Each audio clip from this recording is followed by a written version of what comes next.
It is the Monday edition. The I don't believe what I just saw, and neither could Matt LaFleur edition. The, to quote Tausch's tweet, huge growth edition. And the, I love the idea, but 4th and 2, the throwback from Emmanuel Wilson. I wonder when we'll see that again. I was kind of hoping on the next 4th down they'd trot it out again, but they didn't. Edition of Wilde and Tausch on 94.5 ESPN Milwaukee, 100.5 ESPN Madison, 1430 ESPN Beaver Dam, ESPNWisconsin.com, the ESPN app, your Alexa smart speaker, streaming live video, Twitter, Facebook, and I am being told back and better than ever on the ESPN Madison YouTube channel. LinkedIn? Heard we have LinkedIn up again now, too. Can we just take the win for one day that we got back on YouTube before asking for more? Who was asking the other day? Were we on a remote? Somebody was talking about LinkedIn, too. I am on LinkedIn. You can send your messages on LinkedIn. LinkedIn is next. Sure. Yeah. I'm Jason Wilde in Green Bay, where the Packers beat the New Orleans Saints after trailing with 11 minutes left in the fourth quarter, 17-0. And then Anders Carlson made a field goal and got it all going. Jesse Nelson's in the Everlight Solar ESPN Madison studios, and so is back from beautiful West Lafayette, Boilers down. He is the Packers Hall of Famer and the radio color analyst for the Badgers radio network. He is Mark Tauscher. Tausch, good morning. How are you? I'm doing good. And it was an interesting watch yesterday. And it was interesting to watch the Twitter reactions. I'm curious, and we talked about this on the Green Bay game night, right? Game night. Nailed it, yeah. Jesse, did you think we were going to win yesterday after the 4th and 2 pass to Taylor that led him too much? He didn't run the route right. I didn't think they were going to win until there was about 5 minutes left in the game, when they got the ball back down one score. Yeah, it legitimately was shocking to watch how the game played itself out. And I think we, as fans, we ride the wave. Oh, my God, this stinks. This was bad. Penalties here. And I don't think you can overestimate how important that win was yesterday for a myriad of reasons, but the biggest is all of that hope, belief, trust that you're always trying to get, you can only get by doing it. And with that game played out the way it was, that would have been an easy, and I was on a team like this in 2005 when things started going haywire, and it was, shucks, just not our day, not our year. Yesterday was a tailor-made, it's young and inexperienced. Matter of fact, the third quarter, I was about ready to text Jesse to have growing pains ready to go. I told Max, our producer on game night, get ready for growing pains, because that was a growing pains game yesterday. And when you can grow and win and get those memories and moments that you had yesterday, it was just a special day. Sarah was up at the game, said it was as great of an atmosphere she's ever been a part of. It was Alumni Day. They announced all the alumni. I was looking for you. I saw our buddy Tim Masthay. Saw a number of your former teammates. Frankie Bag of Donuts. Yep.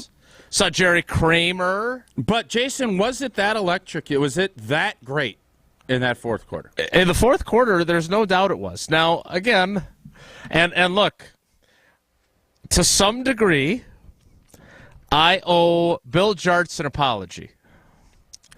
Because yesterday the Minnesota Vikings lost their game in part when they were in position to score the go-ahead touchdown late because they picked up a fourth down and the crowd was so excited and they didn't apparently quiet down quickly enough. So Kirk Cousins and Kevin O'Connell were unable to communicate the play call, which then resulted in an interception and they lost. They are 0-3 in games decided by one score or less this season after going 11-0 in such games a year ago. Yeah, they stink. Regression to the mean, to be sure. But yeah, it was electric. And yes, Bill Jartz had to do some shushing at different points, but the excitement level was palpable. And look, Jordan Love and I have had some fun with me being helicoptery with him, running the football, not getting down. His sliding still stinks. Like, he did a head-first slide, he did kind of a half slide, but the two plays where he wasn't doing no sliding were two of the most exciting, get the crowd fired up plays of the day, right? The touchdown where he eludes a 4-time All-Pro inside linebacker on 4th and goal from the 1. And then they get the ensuing 2-point conversion, which we'll talk about, to make it 17-11. And then the game-winning drive, as it turns out, gets jump-started by him taking off and running and then choosing not to go out of bounds when he sees a block and getting a few extra yards. So his numbers were not very good during the first 3 quarters. Frankly, his numbers in the fourth quarter, he was 7 for 17. But he had a huge, as you put it, growth moment, and he made all the plays that they needed to win the game. Now, I did have flashbacks to your 08 team when they get the go-ahead touchdown, and it's 18-17, and the defense allows the Saints to get into position for a makeable 46-yard field goal, because that was the kind of stuff that happened to you with Aaron Rodgers in 2008, where he would get you the lead late, and then the defense would give it up. And fortunately for the Packers, that ball sailed wide right, and they won 18-17. But it was, look, this is what makes this job fun. Games like this. When you think that all hope is lost, and they play the way they did in the fourth quarter, certainly with some help. I don't know if they win the game if Derek Carr stays in the game or not. Jameis Winston did not look very good to me. But you play who's out there, and they did their part and then some to win the game. Jesse, what were your emotions after that game? So we were at an establishment in Green Bay watching the game. We all met yesterday. Becca's family all got together. Her brother was in town from D.C., so he and my father-in-law went into the game. The rest of us tailgated and watched the game at one of the establishments. Smart decision by them to leave you out of the going into the stadium. Yep, that's fair. And we had a lot of fun, but the game was really a snoozer until the fourth quarter. Like, that, there were a lot of things going poorly. And when we saw the inactive list tweeted out, I think Rob Domofsky tweeted, that was the first tweet I saw with the list of inactives. And I read it to everybody, or it was like 10:30 in the morning, I think. And like, pregame's going, and I'm like, hey, guys, here's the inactive list. Look who's not playing. And it was, like, deflating. And you could tell everybody's like, this might not be so good today. And from what I've heard since, like, that seemed to be not just us that had those emotions heading into the kickoff of the game yesterday. And then the first half happens, and you have some of the blunders that they had, the throwback from Emmanuel Wilson. Like, it wasn't looking good at all. And I think when Derek Carr got hurt, that seemed to be the turning point. But then it just things flipped in the point. I mean, I think Jason's on to I don't think they finished the comeback. Might have been the turning point for the Saints. You guys act like Derek Carr was lighting up the defense yesterday. All right, I don't want to do this. I don't want to do this. I'm not saying this to undercut what they did yesterday, but for the Saints, they were out of sorts after he got hurt. They already were missing their top 2 running backs. The Packers weren't the only ones with really good players that weren't available yesterday. We all love Sean Clifford around here and his Farvosity. Jordan Love, I would rather have Jordan Love than Derek Carr every day of the week and twice on Sunday. But when you lose your starting quarterback in a game, it's not ideal conditions. Doesn't matter.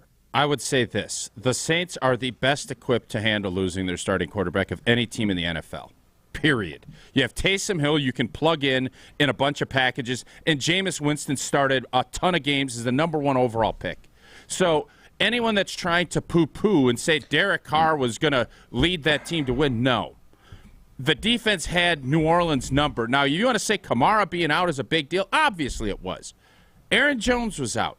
So I just, the Derek Carr piece to this is completely irrelevant to me. That was not what won and lost that game yesterday. What won it was the Green Bay Packers decided, hey, we're going to get our blank together. We're going to put together some drives and win. That team was not scoring a ton of points yesterday, regardless. Now, Green Bay had to avoid being shut out to win. Shocking analysis, but that's the reality. And it wasn't Derek Carr or anything else. It was the Green Bay Packers and the offense deciding, hey, the defense has kept us in this for the entire game. The special teams gave up 7 points. So the defense gave up 10 blanking points yesterday. Derek Carr, Jameis Winston, Taysom Hill, I don't give a rip who you put back there. They're the best. So what they did yesterday, why it's so impressive, is you have a bunch of guys that played their first legitimate regular season game at Lambeau Field. And everybody had some negative things. Jordan Love made some mistakes. He had his first pick. You dropped some passes. I'm sure there was some route combination issues. All of that. And then when you don't convert, and I don't know why you don't kick the field goal the first time, 4th and 3. I didn't get that. I didn't like it. And then when they stopped him, I thought, ball game. You know who didn't think that? Those cats. They believed.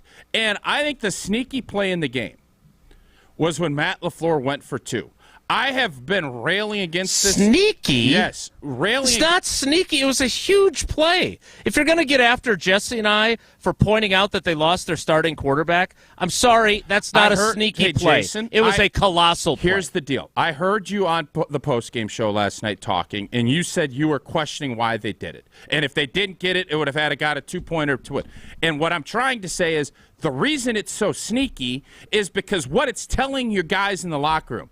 They're saying, okay, we got it, we cut it. Instead of playing passive and saying, oh, maybe we can get lucky here and tie this thing up and go to overtime. Instead, what it said to everybody, the defense, the special teams, and the offense was, we're grabbing this thing and we're getting it. And if you don't get it, okay, you're still down a score. That analytics that I've been pushing back on for so long, I understand the rationale for it, but this was more about we have stunk all game. We're going to go out and win. We're finding a way to win this game. We're going to do it because I believe in my quarterback to get this done, and that will send ripple effects through the team. That's why it's sneaky. Not because some nerd is up there punching numbers saying, hey, run it now because then if you don't get it, you get 2 opportunities to do it. This was all about the emotions of the game and what it says to the guys in that locker room. Because once you got it, I guarantee you Kenny Clark and the defense is like, damn, all right, let's go finish this thing. If they just kick the extra point, it's all right, now we just got to get a stop and then we can hope that we can do this. Once you do that, it's bam, we're getting it. And that was the tone that I loved about watching it. Right. Okay. I don't understand how that's sneaky. It was bold. It was a bold decision that Matt LaFleur, quite frankly, wasn't even sure about doing. He just got talked into it. So it was really bold. I don't think it was sneaky at all. But it was huge, and they got it. And I love Matt LaFleur talking about it afterward, not only giving Connor Lewis credit for it, but also pointing out that it looked nothing like the play that was drawn up. And that his quarterback went off schedule and found a way to make it work. It was a huge play in the game.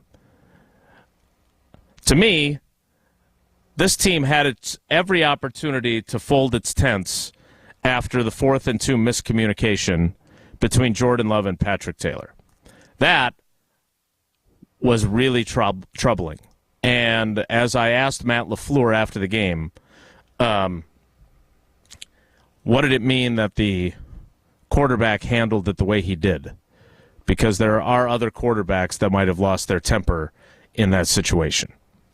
We'll talk more about our positives and negatives and take yours, 844-770-3776, 844-770-3776. Your positive and your negative from the Packers' 18-17 victory, coming from 17 points down in the fourth quarter, tying the biggest fourth quarter comeback in Packers history after In 2018, they were down 20-3 when the fourth quarter started, when Aaron Rodgers hobbled out after halftime, down 20-0 against the Bears in the opener.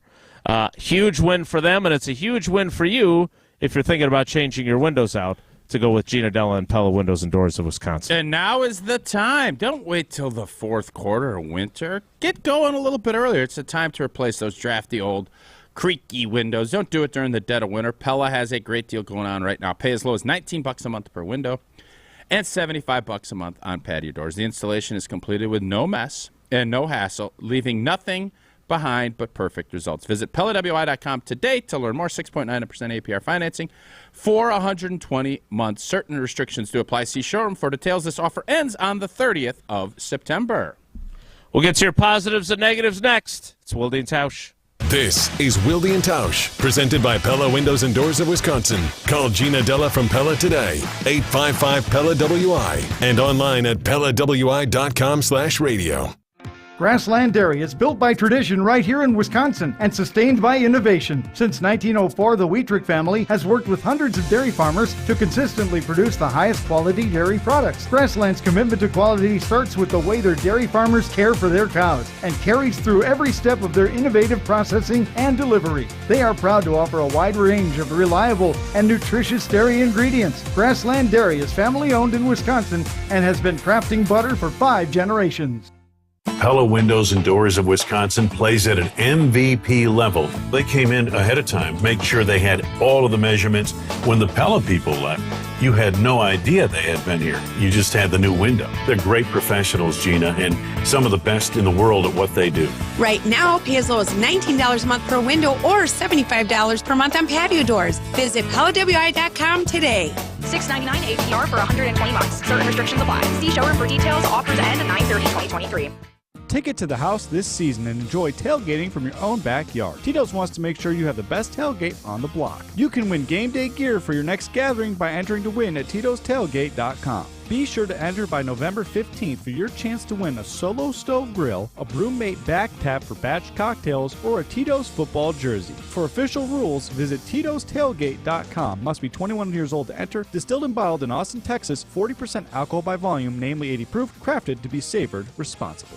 Hey, it's Stacy Bruner from Bruner Realty. People have been telling me that buying a home is nothing to joke about, so instead of telling you another real estate joke, I'm going to have somebody else do it. Jesse Nelson here. What do you call a detective who's also a real estate agent? Sherlock Holmes.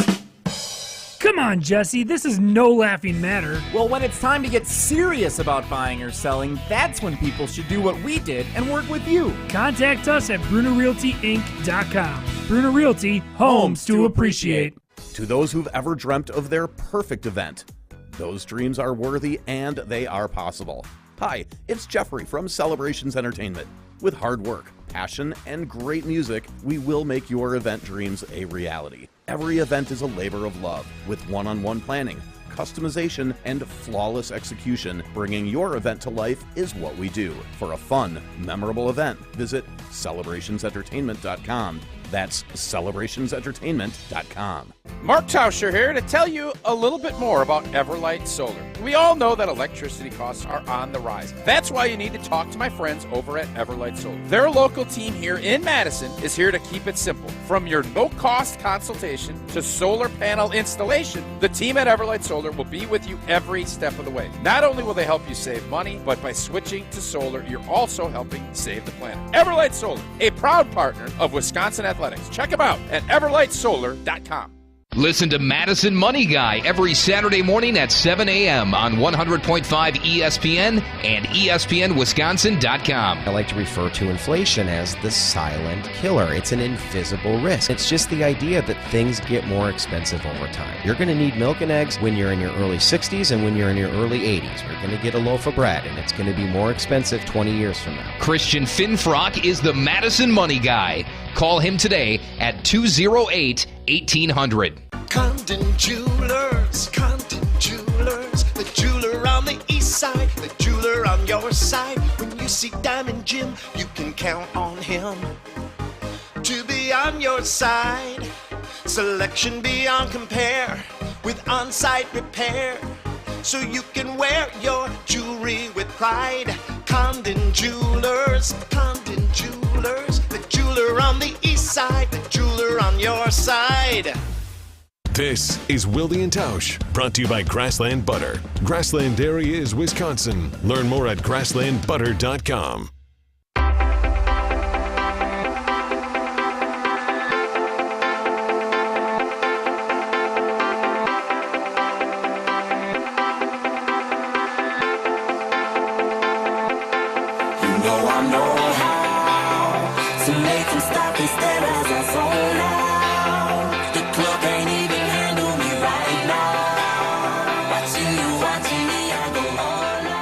Eight 844-770-3776.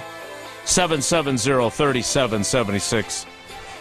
I'll tell you, I was leaving our Green Bay game day pregame show at the Tundra Trio, and my last segment that I was with Alex Strofe and Tori Lowe and Kyle Wallace and Brad Nortman, I said, what a great story it would be if Jordan Love could lead this team to a win in his first game at Lambeau Field as the starter without all these guys that are, I mean, Matt LaFleur said it, that inactive list, there are some big-time names on that list. Mm-hmm. David Bakhtiari, Elton Jenkins, Jair Alexander, Christian Watson, who I thought was going to play based on how his week went, Aaron Jones, who I thought might play based on how his week went. None of them played, and the Packers still win 18-17 in a... How's that not a scorigami? Epic comeback. 18-17? Yeah, apparently it's happened before. Huh. But 70-20 had not, we learned from Jesse. Anytime you're in the 70s, it's going to be tough. The king of the scorigami. We'll get to your positives and negatives. 844-770-3776. 844-770-3776 coming up next. Tausch, what was your biggest positive first? Well, I think the easy one is going to be Jordan, so I'll let you guys take that. Rashawn Gary being able to get out there and be as impactful as he is, and as he played yesterday. And I know, according to you guys, really single-handedly won the game because he took Derek Carr out of the game. But he was around the quarterback again, and there are a lot of folks getting after Joe Barry. And I think had Old Boy made the kick and Jordan not led the team down to get a field goal, it would have been a Joe Barry bash again today. But, again, the victors go the spoils. And this defense, led by Rashawn Gary, I thought yesterday, and Ken Kenny, 3 sacks in a game? 3 sacks for Rashawn. And in 23 snaps. Yeah, that's a very efficient day at the office. And I know Rashawn got a game ball afterwards. I'll be shocked if he doesn't get a big fat new contract extension before the season ends. I think that'll happen sooner rather than later. And for everybody that doesn't think he's elite, I think yesterday put him back on that page to say, I'm back and I'm going to be better than I ever was. Jesse, what was your positive? I'm counting up 14 catches by rookies yesterday. With Christian Watson out and with Romeo Doubs getting the bulk of the targets. I mean, Jaden Reed, Luke Musgrave, Wicks, and even Emmanuel Wilson had a catch. Like, pretty impressive performance by a bunch of really young players to help come back and win that game yesterday with Jordan Love at the helm. It was really impressive for a bunch of guys that have no experience in the NFL in Week 3 helping lead a 17-point fourth quarter comeback. Jaden Reed's the real deal.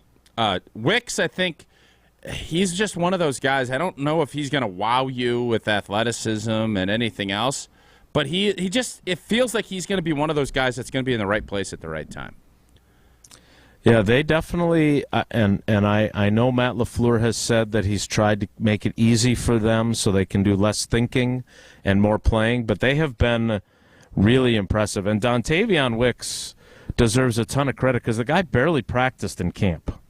He had a concussion, then he had a hamstring, and for him to be able to go out there, he doesn't flinch like Jordan Love said, and I think that's a huge thing. Tausch said that Jordan Love was the low-hanging fruit, and he is. So we will skip over him because that is so obvious. Enormous growth for him in a game like this to be able to rally his team from a 17-0 deficit. I am glad that we're not talking about a moral victory of them making the comeback only to lose 20-18, scoregami or not, on a game-winning field goal by the Saints at the end. But the thing that was interesting to me, and Jesse, you mentioned Romeo Doubs. He was targeted 12 times. They did something with him that Rodgers used to do with Adams, and that was keep running the same play because you're so confident that he's going to make it. You know, I remember telling the story, and it's one of my favorite stories from the 17 season that ended up going off the rails. But they're in Dallas, and Rodgers misses Davante Adams on a fade on the left side in the end zone. And Davante Adams has reached a point at that point, something that I also mentioned to Goody when he tried to claim that they had to get rid of Jordy Nelson so Davante could become the number one receiver. Davante Adams comes back to the huddle and says, throw a better ball, and that's a touchdown. And Aaron Rodgers was like, whoa. And then he did, and he did. And I thought the way they went back to Romeo Doubs in the red zone, they talked about his strong hands and that catch to, I guess, technically tie the game before the extra point. That was big league. He continues to impress me. I know he impressed me right away, but you know, we talk about Christian Watson's game-breaking ability. I look forward to him being on the field because I'm really curious to see what this offense looks like when it has all of its weapons that may be young and unproven but are clearly talented. But Romeo Doubs, he impresses me with what he's capable of doing. Pretty even and that keeled. was big time. He's a pretty even-keeled guy. He right? is. He's even more even-keeled than Jordan Love is. All right, what about your negative, Tausch? There were a lot to choose from for the first three quarters. There was, and I know I tweeted something early in the game. I hated that 4th and 2 play to start the game. I didn't like anything to do with it, and part of it is it just goes back to something that I learned as a college football player, and that is if teams are trying to trick you, we used to call it trick 'em, blank 'em, that was one of those, we don't have confidence in what we're doing. And if you're going to run a 4th and 2 at this point in the season, I put that out, people are like, it was a great play, so-and-so was wide open. Listen, all this stuff is great on paper. That's great, run it. You almost got your quarterback killed. Luckily, he must be a yogi because he split out and his legs were he ended up yanking something. But it was a brutal play. Like, it was dangerous. It was dumb. It was just, the whole thing was dumb. I don't care if it would have worked out as a tutter, great. I would have still said, you're setting a tone that, we're going to have to get really frisky to win this game. I didn't like that part of it either. So there's a couple of reasons I didn't like that one iota, and I know people are coming back at me about, well, you got to do all this stuff. Trick plays are great. You save them for special moments. 4th and 2? Didn't like it a bit, and the results sucked. The results were definitely poor. You're right. I thought that Jordan Love had either torn his groin or injured part of his knee because the turf. I don't want to start a turf conversation today, but I'd be curious what David Bakhtiari thought about the slipperiness of the natural grass hybrid turf yesterday, because there were a lot of people slipping at Lambeau Field yesterday. But I thought Jordan Love might have hurt himself when his back leg went out from under him as he was trying to plant to make that throw. It was as you like to call it, a blank show. It was dumb. That said, Emmanuel Wilson said after the game that he made that throw perfectly in practice all week. A lot of stuff happens in practice all week. And to those who told you that Wicks was open, Wicks was open. That's true. I would also just say this, though. This is 3 games in a row now where early in games Matt LaFleur is taking some shots. The first game he took a deep ball. The second game they did that flea flicker, which drew a pass interference penalty, which appears to be their best explosive option. They had 2 of those against Atlanta. They had 2 of them yesterday on the first touchdown drive. That really helps getting those calls. It does, and it really, I thought, saved the game, obviously, in the fourth quarter. The one drive was all pass interference. I don't think there was 66 yards. I don't think there's any completions. That's why you need Christian Watson back, and that's why he's coming back. And I'll be curious, because of how Wicks has played, how are those reps going to – I'm not pulling Jaden Reed off the field. I am keeping him out there as much as I can. You love Dobbs. Maybe you play Watson to get him kind of feeling it and get back out there. But that is going to – who would have guessed or thunk that we'd have that issue coming forward about rep counts and trying to make sure your young wideouts are continuing to grow the way you need them to. Right now, if you're talking Christian Watson, Reed, and Dobbs, you're feeling this group's got some potential. This group is the real deal. Jesse, what was your negative? They gave up a punt return.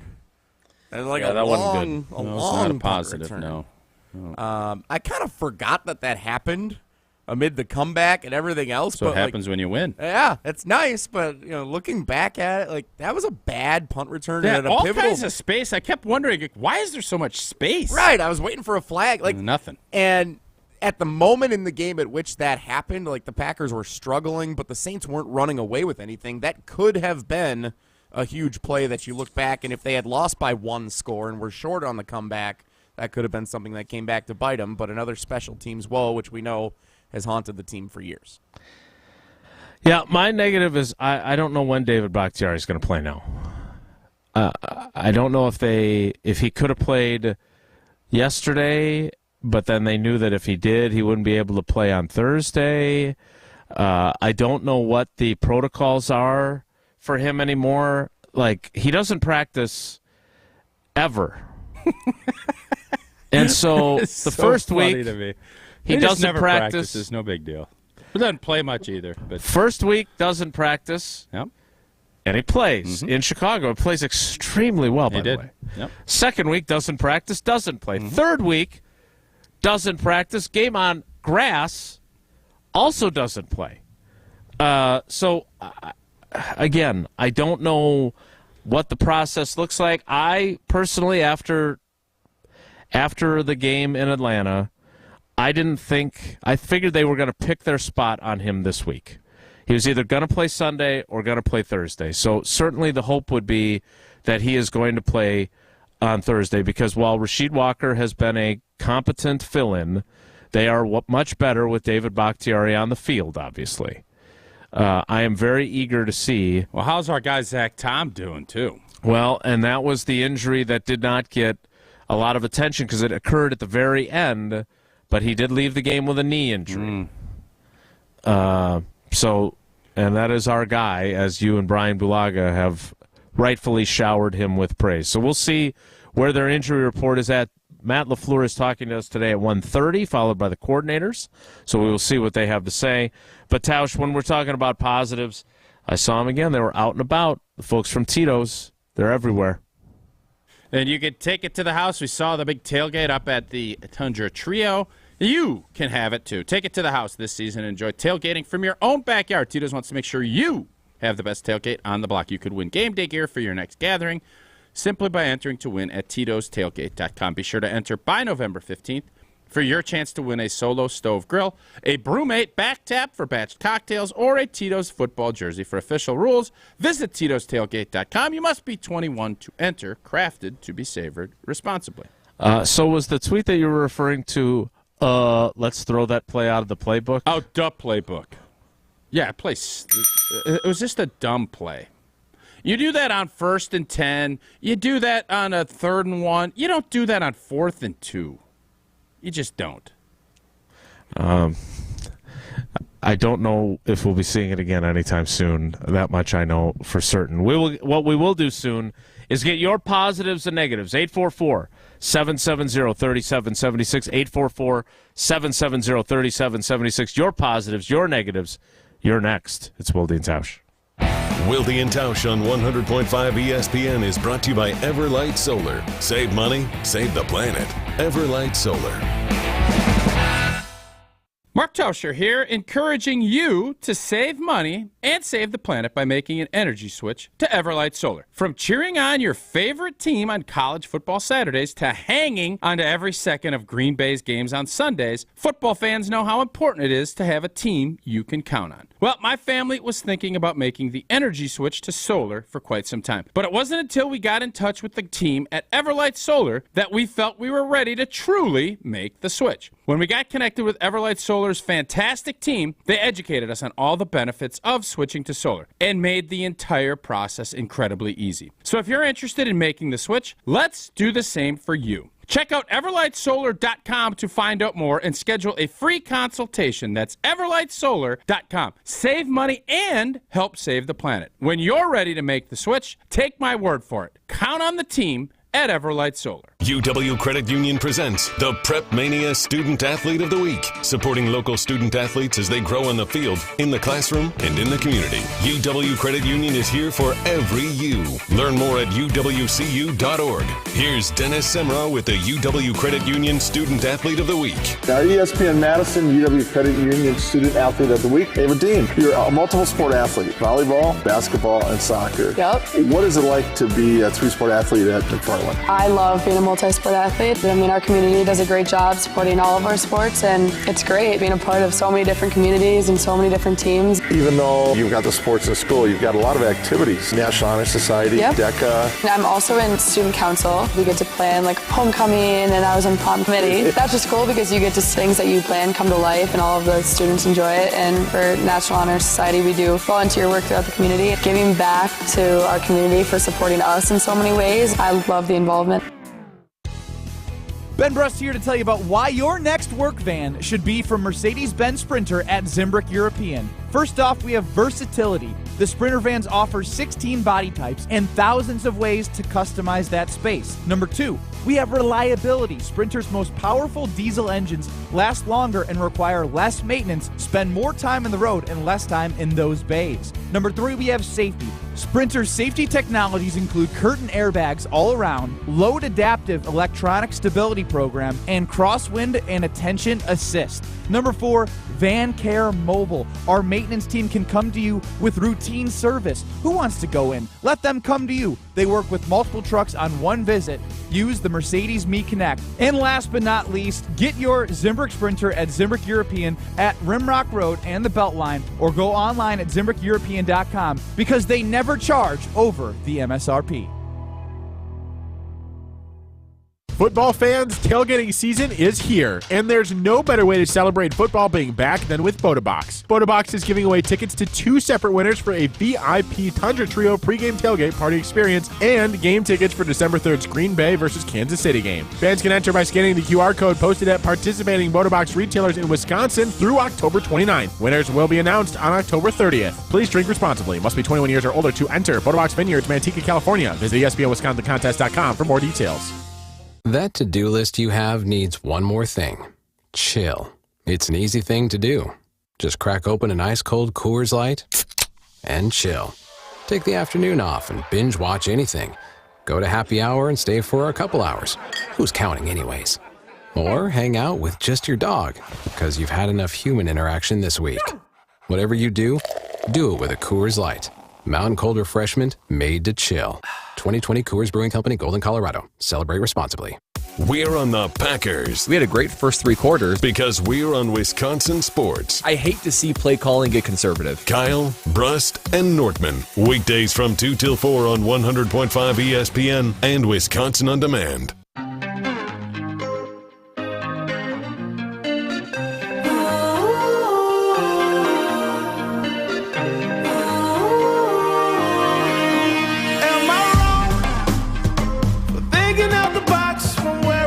844-770-3776. Let's get to your calls. Your one positive and your one negative from the Packers come from behind 18-17 win over the New Orleans Saints yesterday at Lambeau Field. Let's start with Mike in Texas. Mike, good morning, buddy. How are you? Good morning. Great. So my negative is my watching the game was through the red zone, and every time they showed something from the Packers, they were doing something awful. So I thought they were just playing a horrible, horrible game. But then on the positive is now I am positive that they will be a very, very good team and maybe a contender in the next year or two. I think back to when Mike McCarthy's season opener where they lost 26-0 to the Chicago Bears. That No one would have guessed they were going to win a Super Bowl. No. You know, so I am positive so for them to come back and win. I'm positive they will be legitimate. Look out in 2024, but maybe they're going to be ahead of schedule. Look, there was a lot not to like. And bad teams, which I don't think they are, bad teams don't rally, regardless of quarterback injuries, penalties, missed field goals at the end of the game. I'm just so glad because this would have been moral victory Monday, right? If he makes that field goal, like we're talking about, oh, what a great rally and all this growth for Still Jordan a lot Love. of time left for Jordan to go get a field goal, but yeah. Yep. But the results are not. The results matter. Yeah. And I'm sure you felt it in 2008 when this new starting quarterback got you guys the lead in fourth quarter games, and then you ended up losing them anyway. It's not the same, is it? No, winning. That's why when these teams tank and they try to get in position, it takes you a long time to overcome that mentality. And fortunately for Green Bay, we have not had that mentality. It's happened. We've had a season or two where it's, oh, shucks. That's the loser's mentality. It's like Mike McCarthy called it a polluted mindset. You have to get rid of that. So, Jason, I don't think we have to pull this because everybody will say we're ahead of schedule. That win yesterday clicked this thing ahead of schedule. I'm certain that you're now thinking that your winning 6 games is going to be you're going to be way off, or you're going to be off, not way Definitely off. going to be off. Yep. Are you ready to say that you think this team's a playoff team? No. Okay. I will say this. I am blown away, and you said this. You were right from the very beginning. Whew. Who's good in the NFC?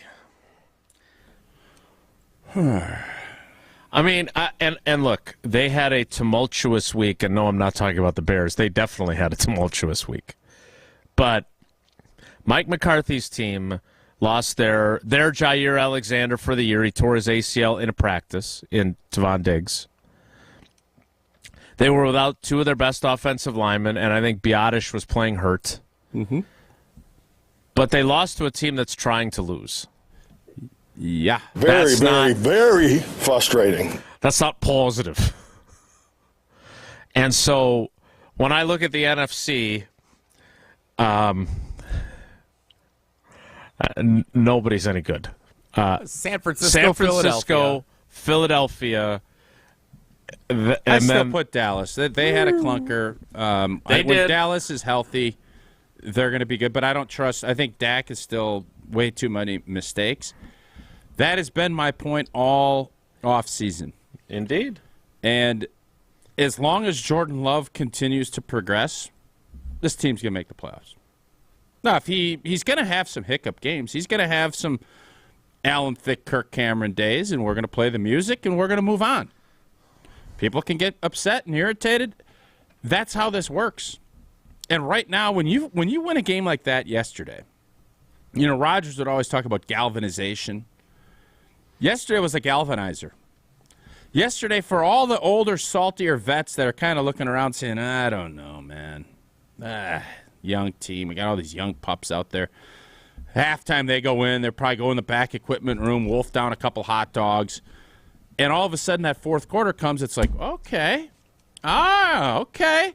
And you're going to see more and more unification, even though everybody has said all the right things. A.J. Dillon, everybody has raved about Jordan. Got to do it. Yeah. He did it. And that just makes it, that becomes a multiplier.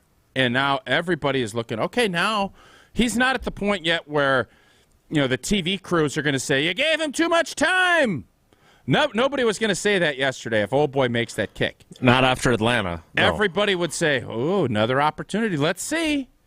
Now you're going to start feeling that, and that is a powerful thing in a locker room. Jesse, if you're looking for, to me, the turning point, It's 4th down and goal when he beats Demario Davis across the goal line. And Demario Davis has him dead to rights, and he slips him and gets into the end zone. That was big time. That's the kind of stuff that I don't know how you don't get excited about Jordan Love when you see that. And he even showed his emotion afterward with the kind of a guttural scream. But that's a big time play because that's one of the best in the business that's lined up to tackle him. And that very easily could have been Demario Davis's helmet in his belly, and they get stopped again. And instead, they're off to the races. So I just, like Tausch said after the game, I assume you said it on Green Bay game night, but I know you said it on Twitter. I mean, just an enormous growth moment.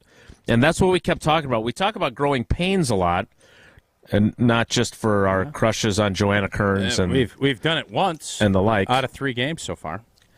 No, we've been using the phrase "growing pains" a lot. Yeah, we expect growing pains for sure. I do, but this wasn't growing pains. This was pure growth. Well, yeah. I mean, there were growing pains. Oh yeah, in the first 3 quarters, no doubt. But the growing pains, you end up being 7'2" and you're in the NBA.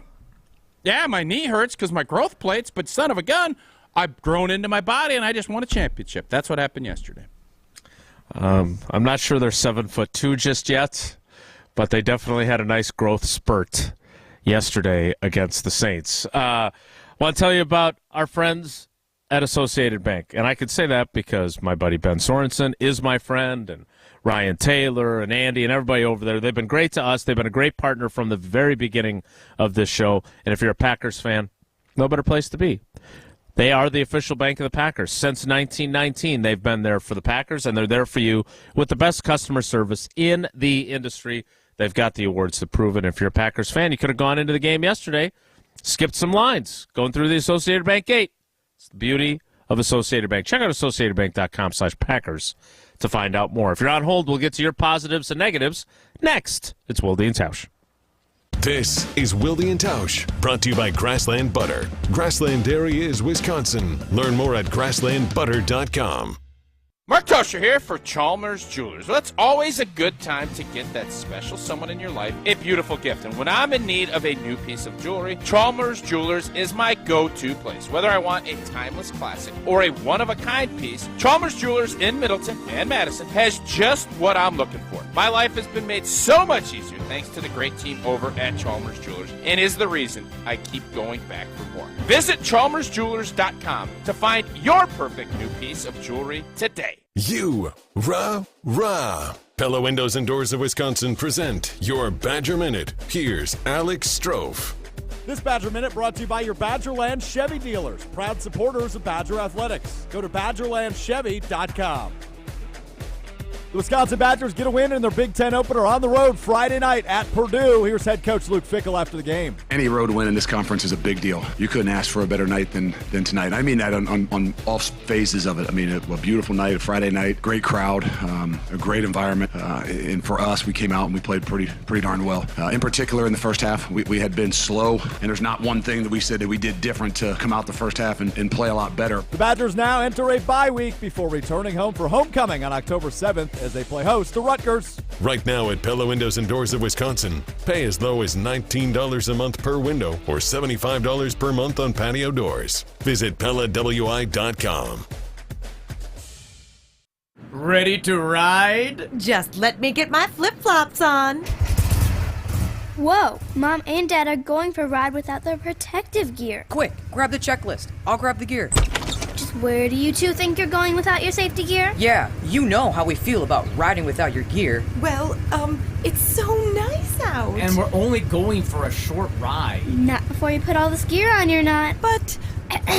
Riding pants? Okay. Check. Motorcycle boots? Bye-bye, flip-flops. Check. Armored jackets? Nice. Check. Riding gloves? 2 pairs. Check. Last but not least, full face helmets. Check. Now you're ready to ride. And you look cool. All the gear, all the time. Zero in Wisconsin. Together, we can save lives. Learn more at zeroinwisconsin.gov. Be home on time for dinner. Sponsored by the Wisconsin Department of Transportation. The board-certified and fellowship-trained physicians at Orthopedic and Spine Centers of Wisconsin have been treating patients in the Madison area for over 2 decades, specializing in a wide range of areas including sports medicine, joint replacement, spine, and more. The team utilizes the latest in non-surgical and surgical treatment options that are individualized for your goals and lifestyle, convenient and accessible with appointments available within 24 hours. Get back to being active and doing what you love. Visit orthospinecenters.com. That's orthospinecenters.com. Hey, it's Alex Rowe. Football season is officially here, which means you better be doing it right with my friends at Door County Distillery. If you're a whiskey fan, you can't go wrong with the 9-time award-winning single malt whiskey from Door County Distillery. Maybe you like gin. How about that classic green bottle of gin from Door County Distillery? Or maybe it's the cherry brandy to mix up in your old-fashioned. Whatever it is, choose Door County Distillery. Visit their website, doorcountydistillery.com, for the retailer nearest you and all of those unique cocktail recipes. That's doorcountydistillery.com. Zimbrick Chevrolet. When was the last time you had your oil changed or your tires rotated? Do you need new tires, a battery, perhaps some windshield wipers? Zimbrick Chevrolet Service Center is equipped to help you with routine maintenance, major repairs, and everything in between. Get your free battery inspection coupon and schedule an appointment today at ZimbrickChevrolet.com. Don't overpay. Shop Zimbrick Chevrolet on Main Street in Sun Prairie. Main Street, Sun Prairie. Zimbrick Chevrolet. Like, share, and follow ESPN Madison everywhere. Follow us on Twitter, Instagram, Facebook, and TikTok for more great content from ESPN Madison. This is 100.5 ESPN and Wisconsin On Demand.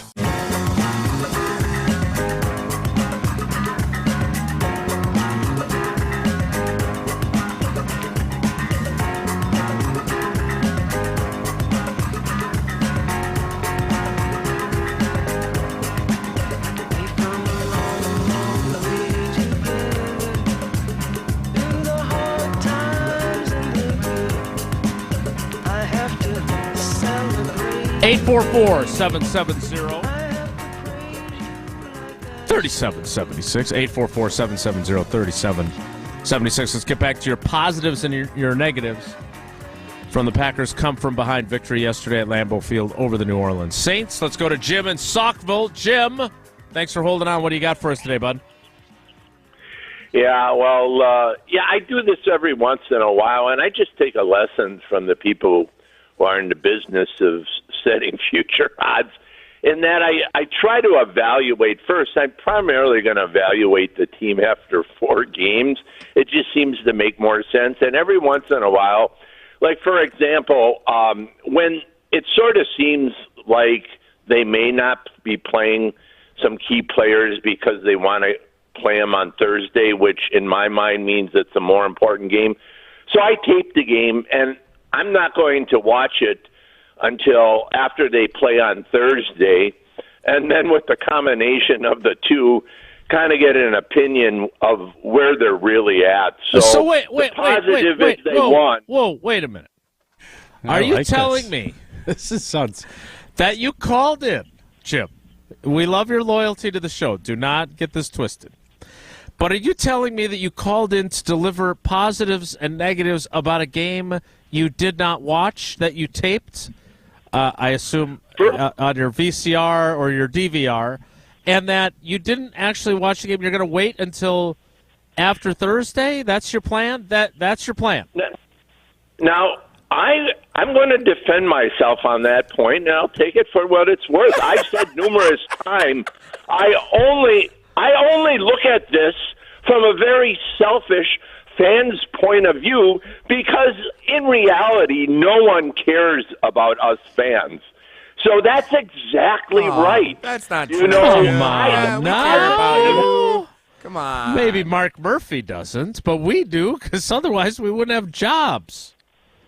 But it's my way of monitoring and taking a realistic approach to how I react as a fan, both emotionally and logically.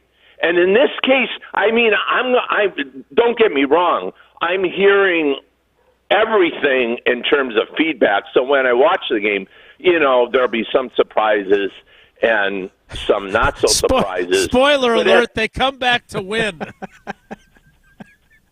I always wonder, should we not be talking about this? So, Jim, I guess I'm just curious, is it strictly so that you feel like you can get an unbiased view, but you already know what happened? I can't get my head wrapped around why not watch it, and then you could rewatch the game after to kind of really dig into it. But when did you decide that you were not going to watch yesterday's game? When I heard that it appears, and we may or may not be wrong because it's just not my interpretation of why all these guys didn't play. It seems like because it's a division opponent, they're holding off. They're holding off on playing some players so they can play them on Thursday. And I'm not saying it's an easy thing to do. It's just that realistically, guys, you know as well as I do. For example, look at the odds. Do you think is Miami the number one odds-on favorite to win the Super Bowl? Did Arizona move up? No, they're still last. Mm-hmm. You take it in chunks. As a fan, emotionally and objectively, so Jim, that's what did the you way do? I try to do it. Jim, what did you do yesterday then? Did you go rake leaves and go on a pumpkin patch? Because you love the Packers. You always watch games. Did you have to go distract yourself so that you couldn't watch the game? Oh, no, I watch the other games. And I listen to the post game. Okay. And I take in... Gotcha. I take in everything that's available on satellite, cable, all the shows. So it's just a matter of reliving it. And I may be a little bit of a strange bird beyond what you're gleaning from what I'm saying now. I love it. It is unique. It's different. I love it. I could never do it, but I'm just going to say this. I'll watch that game and get excited on every great play. Even though I know it's coming, fast forward through the first three quarters. I'll still react to it. Okay. All right, Jim. Thank you for sharing. I'm going to tell you something. I always tell you tell your kids, don't be afraid to stand out, do things differently. That's as different as I've ever heard. I'm not going to watch the game. I'm going to watch it Friday after I get to watch. So what happens if that same inactive list comes out Thursday? Is he then going to wait until the following Monday to watch all three games? What Jim just did there is completely fascinating to me. I've never heard anybody do it. Jim is extremely loyal to the show. Yeah. I appreciate his loyalty. Loyalty is a big quality to me. I don't understand the logic behind it. Yeah, I like it though. At all. You like it because totally you love the people that go against the grain. You're a big fan of folks that are I'm not a fan of sheep. Yeah, that's fair. I don't like sheep. But I like lamb. Sometimes I love lamb. Sometimes the idea of being a sheep by watching the game while it's occurring makes enough sense that you're not really a sheep. You're just doing the logical thing. I ain't gonna lie to you. That was a fascinating phone call. Which game did he like? Did he think he watched Jets Patriots? Should we have asked him what Zach Wilson looked like, or I don't know what else was on it. I don't know what the opposing noon game was. You think about it. It takes great discipline for what Jim just did.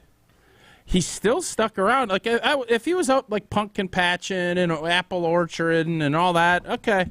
But he sat home and had to go around everything to make sure he did. So he couldn't watch the Red Zone channel because he would have caught some of the Packers. Yep. He had to strictly watch. I don't know what other game was on the CBS affiliate. I don't know. But he had to steer clear, and he was chomping to get over there and watch and see what was going on. And if an update came, he'd have to flip off and watch the Andy Griffith show. Let's go back to JB in the studio. Oh, no! Fascinating. I'm going to say this. That was Jim's best call in the 7 years I've been doing this. That was intriguing beyond belief.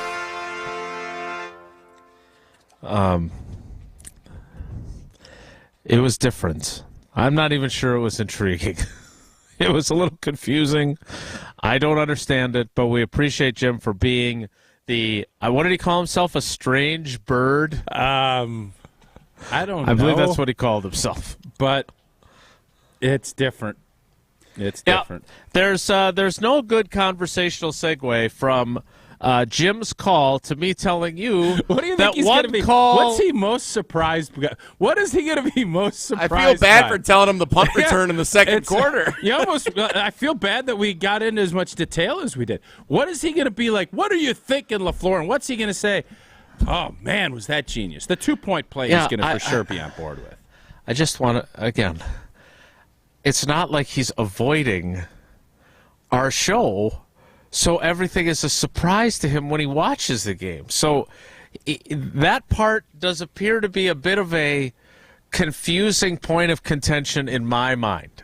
We've all been there where it's like you have something going on during the game, a kid's soccer game or like a friend in town or whatever, and it's like, okay, I'm going to try and avoid any updates and watch the game back later. We've all tried to do that at some point. Right. Avoid Twitter. Right. Right. But this is... But he's not avoiding it. Not that. No. That's fascinating. I don't know how you guys don't find that fascinating, what we just heard. Oh, it's fascinating. Okay. Brewers game, like they were playing, I guess, yesterday. All it took was one call, that's all, to confuse us all. From Jim, that's not the kind of call you're going to make or get when you call Gruber Law Offices. One call, that's all. 414-276-6666, 414-276-6666. When they say that, yes, it's the slogan. Everybody knows it. Maddie's volleyball teammate saw her shirt and knew the slogan. But it's also the way things operate. They take care of everything. All you got to do is make that one call.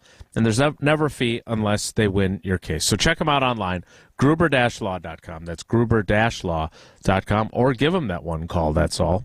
414-276-6666. We will start the 10 o'clock hour. I challenge those of you who are on hold you ain't beating Jim today. I'm sorry. To deliver... Nobody is beating Jim. An even more mind-boggling call, or fascinating, depending on your perspective, than Jim delivered. More your calls, more your positives, more your negatives. In the 10 o'clock hour, it starts in 2 minutes. It's Wilde and Tausch. Don't go anywhere. Another hour of Wilde and Tausch, presented by Pella Windows and Doors of Wisconsin, is coming up next on ESPN Wisconsin, the ESPN app, and Wisconsin On Demand. Fleet Fest is kicking off this Friday for 3 days only at Fleet Farm. Find in-store only deals on top brands and fall favorites, like 10% off select hunting gear, power tools, and wild bird feed. And get 20% off select workwear and fishing gear. Plus, mark your calendars for free pumpkin painting this Saturday only from 10 a.m. until 2 p.m. Don't miss deals and fun for everyone in the family this weekend at Fleet Fest. We have what you need for your everyday life. Fleet Farm. Hey, this is former Badger Brad Norton. It's a fake. Great call and great execution. You're listening to a Good Karma Brands radio station, 100.5 ESPN, WTLX, Monona, Madison. Broadcasting live from the Everlight Solar Studio, this is your Metro Kia of Madison Sports Center. Good morning, Madison and streamers everywhere. I'm Jesse Nelson, Sports Center, brought to you by Goodman's Jewelers, the diamond store of Madison for generations. Check them out at 220 State Street and online at goodmansjewelers.com. The Green Bay Packers trailing 17-0 entering the fourth quarter, score 18 unanswered points to come back and win Jordan Love's debut as QB1 in the home opener at Lambeau Field. 18-17, yesterday's final score. The Packers improved to 2-1 on the season. Plenty to react to from yesterday's game. Continuing next on Wilde and Tausch and all day on ESPN Madison. Greeny from noon to 2. Kyle Brust and Nortman from 2 to 4. Rutledge and Hamilton 4 to 6. And a special Monday night edition of the Great Dane Huddle from 6 to 7. Jordan Love, 22 of 44 passing yesterday, 259 yards, a touchdown, and his first interception thrown of the season. But that doesn't tell the whole story of yesterday's game. The Packers were playing without Aaron Jones, David Bakhtiari, Elton Jenkins, Christian Watson, and Jair Alexander. Reactions continuing with Wilde and Tausch next. Metro Kia of Madison, Madison's trusted Kia dealer. Stop into Metro Kia on the east side of Madison or metrokiaofmadison.com.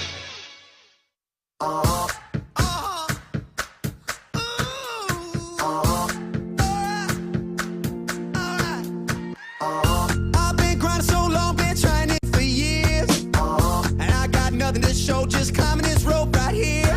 And if there's a man upstairs, he kept bringing me rain. But I've been sending up prayers and something's changed. I think I finally found The 10 o'clock hour. You think Jim would care if we sent Jesse down to watch the game with him Friday? Like to watch yesterday's game? Well, which one? Well, no, he's got to watch the Lions game Thursday.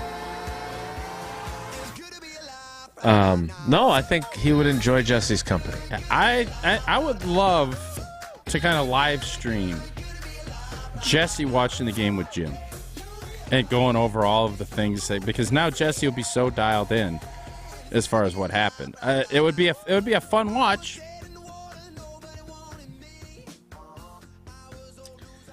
Eight 844-770-3776. 844-770-3776. If anyone is going to top that call from Jim in Saukville. There's no way. Here's one person I wouldn't bet against. Dan in Cambria. His neighbor. Now, if his neighbor called, I tend to agree with you. Maybe Dan will do it. Dan? Good morning, Dan. How are you today? I think I know what love is. He just showed me. I think I know what love is. Love just showed me. That's all I got. I like that. That's it, top Jim. I'll say this. When you compare it to the guy who didn't watch the game at all, the guy calling in and singing with an observation, not bad.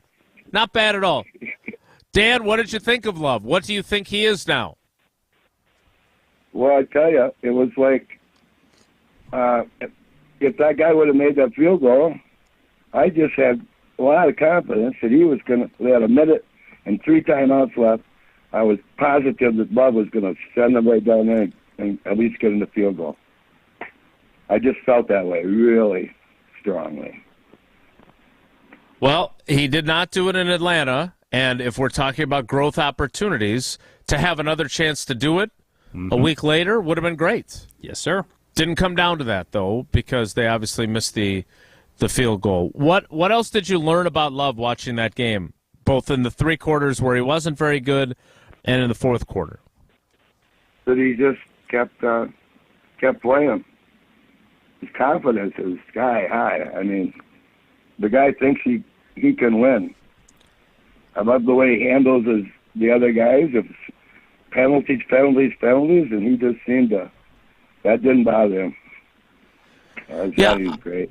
Yeah, there's no doubt that he was great in the 4th quarter. Thanks for the call, Dan. Dan said penalties. Yeah, there were a lot of those. I'm guessing there were some teams that you played on that had the same problem. Penalties. Is that just simply a function? I think most of the players that made the mistakes were young players. Is that just part of the deal when you play with a team this young? Yeah, I mean, guys don't know every little nuance. You're not as false starts and things like that will happen. What you want to get rid of are all of those pre-snap penalties. You want to get rid of illegal formations and shifting, and I think Matt LaFleur has tried to help that. But, yeah, the problem with that is refs scout too. They look at it, and I think they look at the perspective of that's the most penalized team in the league. I think Green Bay has passed everybody. I think they're the most penalized team in the league right now. I'll have to get our analytics team on that. It is youth. It is. I've not been in that position yet. It is maybe a step slow because I'm thinking too much, and I have to grab and clutch. Those are things that I don't have a problem with because you know you're going to come out of it. But what you don't want to do is you don't want to accept that that's where we're at. You have to figure out how can we start chipping away at this. It's not going to be a finished product, but let's chip away and move forward and try and eliminate some of them, because that's a big reason why the struggles happened yesterday. 2nd and 15, 2nd and 25, 3rd and 11, 3rd and 15. When you're in those positions consistently, it just makes it incredibly difficult to continue on. Stop putting those up, man. The texter's loving Jim today. Oh, God. Jesse, give us, before we get to more calls, give us, for those that aren't watching, because we're not just a TV show, we're also a radio show, what is Tausch laughing about? Adam in DeForest, I'm just getting around to watching the 2016 election night coverage. Don't tell me what happens. Joe in Manitowoc, in honor of Jim, let's take calls on the 2020 Green Bay Packers Super Bowl championship. It's a heck of a. I don't want to spoiler alert, but I don't want to ruin it for you. But they did win that game over the Steelers. What a great game that was. Jerry Odd, please don't tell Jim what happens at the end of the Atlanta game last week. He might not have seen it yet.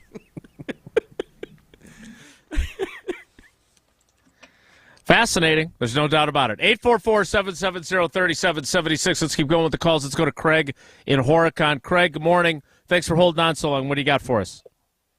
Hey, good morning, guys. Yeah, no one's going to beat Jim, but they do have professional help for that.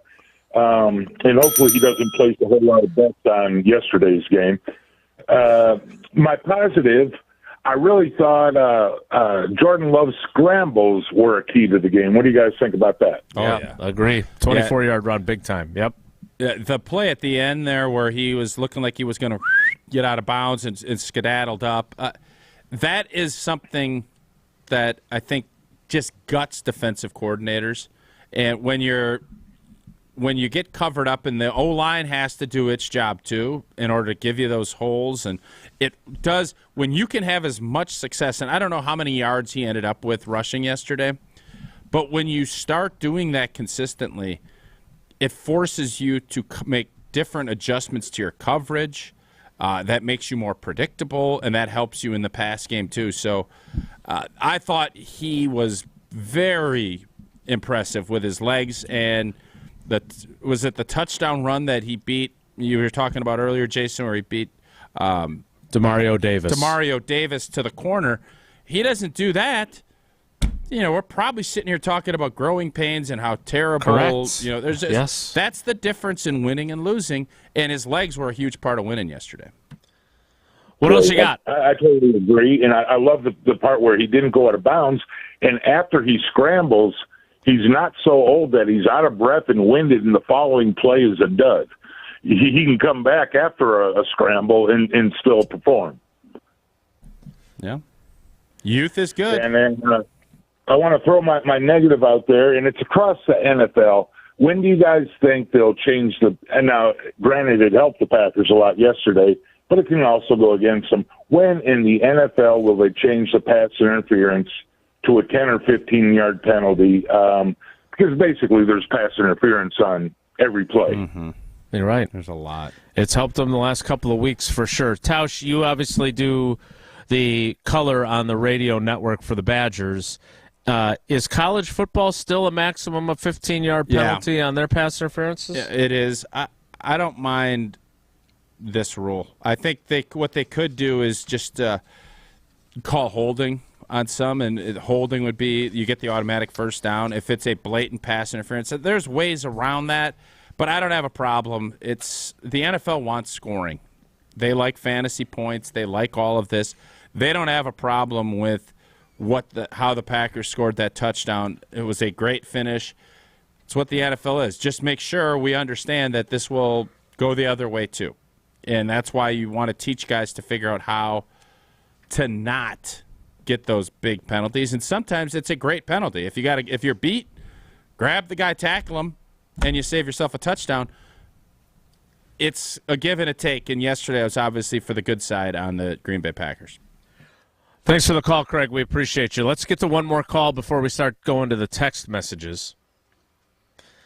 As Jesse continues to on the video. If you're watching on YouTube, Facebook, or Twitter, you can see some of the text messages that are being sent to us to pass along to Jim from Spoilers for Jim has become my new favorite thing. Let's talk to David in Kenosha. David, thanks for holding on. What do you got for us today? Good morning. Good morning, Jason. So I think a couple of positives and one negative. I think we'll start with the negatives. And it's not, I think, anything that's too out of the ordinary from what we've already talked about here. But, I mean, penalties, the discipline the team showed yesterday, I think that's stuff that can definitely be cleaned up. Yeah, they might be leading the league in penalties at the moment, but I think, as the games go on this season, they clean those things up. They don't give up as many penalty yards. I think that's going to definitely help the team going forward. Another thing, drops. I think, we saw Jaden Reed yesterday, handful of drops, but he made the catch, the diving catch when it counted the most. So turning some negatives into positives there. I think positively we can't ignore the fact that the defense only gave up 10 points yesterday. That was huge. Rashawn Gary, big game. Kenny Clark had a good game. Rasul Douglas, good game. So definitely pieces on the defense there that showed up yesterday when they needed to, especially with so many guys on the offensive side of the ball being out. But I think we can't ignore the fact here that this was definitely a huge building block game for the offense with how young they are. I think that's one of those things where when the season kind of gets into December and they're going to be in a similar position, they're going to look back and, hey, remember that Saints game? Yeah, we've done this before. We can come back from being down however many points late in this game, and we've done it before. We can do it again. So I think the Atlanta game is a huge building block game because it's one of those types of games where, hey, you know what? We were up and we gave it up. And then 1 week later we have one of those games where it's like, hey, we were down and we pulled it out and we squeaked out a win. So I think these last 2 weeks, especially for the young offense, huge building blocks. And I think curious to see how this, offense continues to put it together going forward with how young they are. Awesome. Thanks for the call, David. We appreciate you. A couple things from David's call. First of all, on the penalty front, Packers lead the NFL with 33 total penalties. They are second in the NFL in yards against them. The Arizona Cardinals have more penalty yardage than they do. Meanwhile, the Packers are in the top 10 in beneficiaries of penalties in terms of the number of them, and they are number one in the league in beneficiary yards. Check cleared. 4 Packers check cleared with the league office. That's good. 4 pass interference penalties over the last 2 weeks that have been very large. 44-43 last week, 44-22 this week. Yeah. So that's a lot of yardage. You got to take shots, and one of the things that I like about what Jordan's doing, he's not afraid of throwing it up there, giving himself a chance. And I think some of these young wideouts have figured out some ways to make sure that these get. Romeo Dobbs, pretty good thespian. I think he's pretty good at getting in there and jostling himself. There's ways that when you underthrow a football, which Jordan unfortunately did a few times, where you can kind of come back and really initiate contact and force the official to make a call. That's one of the things that hidden yardage is typically meant for special teams. But even though Green Bay's had way too many penalties, and that'll be, I'm sure, one of the big talking points all week, the short week, you're also seeing a lot of hidden free yardage that the Packers have had by what they've been able to do with just throwing the ball up deep and getting plays. 2 other things from David's call. I do think it's crazy that they played 3 really good quarters of football and then 1 bad quarter and lost. And then yesterday they played 3 pretty bad quarters of football and 1 good quarter and they won in successive weeks. One question that I wanted you to address from David's call, though, is do teams refer back to games like yesterday later in the year. Do you remember doing that yourself? 1,000%. Times were tough. What the year? They'll refer back to something from the 70s, man. If there's something that's apropos, you've heard Rodgers, you've heard Favre, you've heard coordinators go back and talk about plays from 2007. Oh, you remember we split that route out quicker, and then Belichick did this, and the memory stuff it's unbelievable. And coaches are the best and the worst at it because they remember that's like a card catalog on what they're calling and how they're doing it. But from a team psych standpoint, you always will go back and remind yourself of whether you need a build-up or, hey, we're not having that happen again. Like the next time Green Bay gets a lead, maybe it's even a halftime lead, and they'll say, don't forget what happened when we let the foot off the gas. There's always those memory banks that coaches will go to, and that's why, as Dave just said, that building blocks. There are those things that you want that foundation that you can go back to and that you can say, yep, yeah, maybe this is a little bit, we have to redo this, but this is what we can always go back to and figure it out. I just think these two games, because I thought David's point about Atlanta was also a good one, because with this many young guys, they don't have that much of a Rolodex. I mean, I guess they could think back to, Jordan could say, well, I remember when I was in college at Utah State, and we came back against Utah, but this, both good and bad, the last 2 weeks, I do think both those games are going to.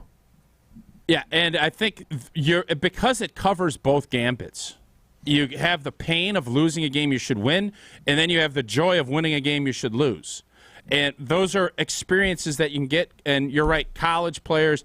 What's nice about young players, and especially when you can get into postseason play and stuff like that, you have those scars that will reemerge. Young players don't. There's a naivete to that can be a great thing as far as, well, they don't even know any better. Because salty old vets know. I don't know how many more cracks I'm going to get at this. And when you're young, you think you're going to play forever. Yep. And of course you don't. That was my question to Matt LaFleur yesterday at the end of the press conference. Are they, in some ways, because they're young, do they just not know any better? They don't know that when you're down 17-0, veteran teams might say, we don't have a chance, we're done. They don't know any better, and that might be the best thing. You mentioned experiences. When I think of experiences, I think you talking about AmFam and the experiences you can have with the Badgers through them. Badger fans, a great win on Friday night out in West Lafayette. And American Family Insurance wants to give you and a friend a VIP experience at a football or basketball game during the 2023 season. You and a friend will receive pregame, sideline, or courtside passes, a tour of the facility, and tons of great merch to support your Wisconsin Badgers. Enter today at amfam.com/Badgers. No purchase is necessary. Dream fearlessly. Insure carefully. I want to get to some of your text messages that are not related to Jim's call. I don't know. I don't think you've put any up that haven't. I'm doing my own show on the text line back here. They're all so good. And Jesse has no idea what we've talked about. He's just been reading these texts about Jim's call. Spoilers are pretty good. We will get to your positives and negatives via the text line, maybe. Next, it's Wilde and Tausch. This is Wilde and Tausch, presented by Pella Windows and Doors of Wisconsin. Call Gina Della from Pella today, 855-PELLA-WI, and online at PellaWI.com/radio. The best quality roofs, siding, windows, and doors, expertly installed and at an affordable price. Hi, this is Bo from Ridgetop Exteriors. We're the trusted local experts you can count on for your home exterior projects. There's a reason so many customers recommend us after we help with their projects. Go to ridgetopexteriors.com for a free estimate. Fleet Fest is kicking off this Friday for 3 days only at Fleet Farm. Find in-store only deals on top brands and fall favorites, like 10% off select hunting gear, power tools, and wild bird feed. And get 20% off select workwear and fishing gear. Plus, mark your calendars for free pumpkin painting this Saturday only from 10 a.m. until 2 p.m. Don't miss deals and fun for everyone in the family this weekend at Fleet Fest. We have what you need for your everyday life. Fleet Farm. Hey, it's Jason Wilde for Associated Bank. Show your Brewers pride everywhere you go with Brewers Checking, only from Associated Bank. Score exclusive perks like a one-of-a-kind Brewers Debit MasterCard, 10% off at the team store, even express check-in at the Associated Bank gate. And if you want a VIP game day, the Associated Bank Power Alley is for everyone. Contact the Brewers ticket office to learn how you could treat your crew to a full buffet and private bar overlooking left center field. Brewers Checking. Learn more at AssociatedBank.com/Brewers today. Member FDIC. It's Chevy truck season, and with a Chevy Silverado, there's no such thing as an uphill battle. With a Chevy Silverado, you can take on the mountains, or you can move them. Because with impressive towing capability, an available 13.4-inch diagonal touchscreen, and the choice of powerful engines to pick from, whatever your mountain, there's a Silverado with the capability you need. See your Badgerland Chevy dealer today. When it comes to security for your home and family, you want a winner, and we found one when we placed our trust with J&K Security Solutions. This is Greg Gard. Kim and Jeff hit the game-winning shot for us with the Control 4 home technology system. Home or away, from our smartphones, we can open the garage door, dim the lights, turn on the TV, as well as arm the security system. That's convenience as well as peace of mind. Let J&K Security Solutions do for your home or business like they've done for us. Call 255-5799 or online at jksecurity.com. John Hayes for Goodman's Jewelers. Help us celebrate 90 years in business by visiting us at 220 State Street. We've been a part of a lot of great moments, and we want to add to those special occasions. Our staff is here to help you make that perfect selection for your memorable moment. Come see firsthand why Goodman's Jewelers has withstood the test of time and why we're truly a destination worth reaching. Goodman's Jewelers, the Diamond Store of Madison, and a whole lot more. Goodman'sJewelers.com. The best is at Goodman's. What does it take to make a diamond? Extreme heat and pressure and about 1 billion years. But you can't wait that long. What do? You go to Goodman's Jewelers. I'm John Hayes from Goodman's Jewelers. There's a reason we are the Diamond Store of Madison. Since 1933, we provided outstanding service and selection to our customers, and that in turn has helped to establish countless great memories through the years. Goodman'sJewelers.com, located at 220 State Street. Truly a destination worth reaching. Dash the Dane. That's right, Great Dane Pub and Brewing Company has expanded their delivery offerings with DoorDash. New customers get $5 off your first order of $25 or more. And don't forget, Dash Pass subscribers always receive free delivery. Order delivery today at GreatDanePub.com or on the DoorDash app and get food delivered from the Great Dane closest to you. Downtown, Hilldale, Fitchburg, or East Madison. Great Dane Pub and Brewing Company, Madison's home for craft beer and pub food since 1994.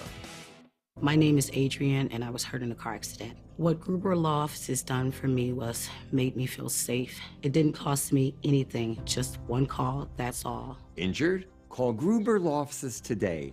One call, that's all. This is Wilde and Tausch, brought to you by Grassland Butter. Grassland Dairy is Wisconsin. Learn more at grasslandbutter.com. Josie's on a vacation far away. Come around and talk it over. So many things that I wanna say. You know I like my girls a little bit older. I just wanna use your love tonight. I don't wanna lose your love tonight.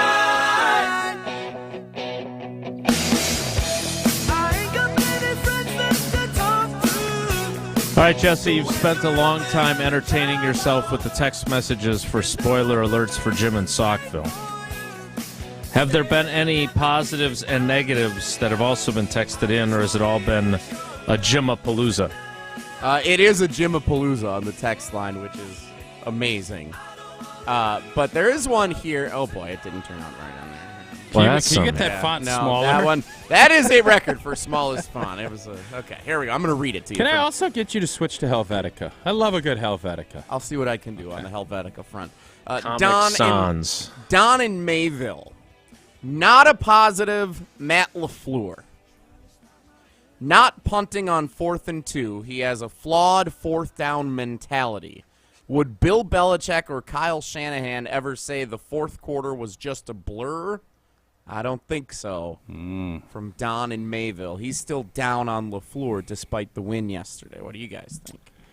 I understand why you'd be down on the floor from yesterday if you didn't watch. If you didn't watch your Jim. If you're Jim, there's still a lot of issues with this team, but you have young players making mistakes, playing their tails off, and why I felt like Matt LaFleur that game in Chicago was so big because it was without Aaron. You're able to win the game going away. And I thought that was probably his most meaningful win. Well, I scrapped that. And am I a prisoner of the moment? Maybe a little bit. But yesterday you saw his raw emotion.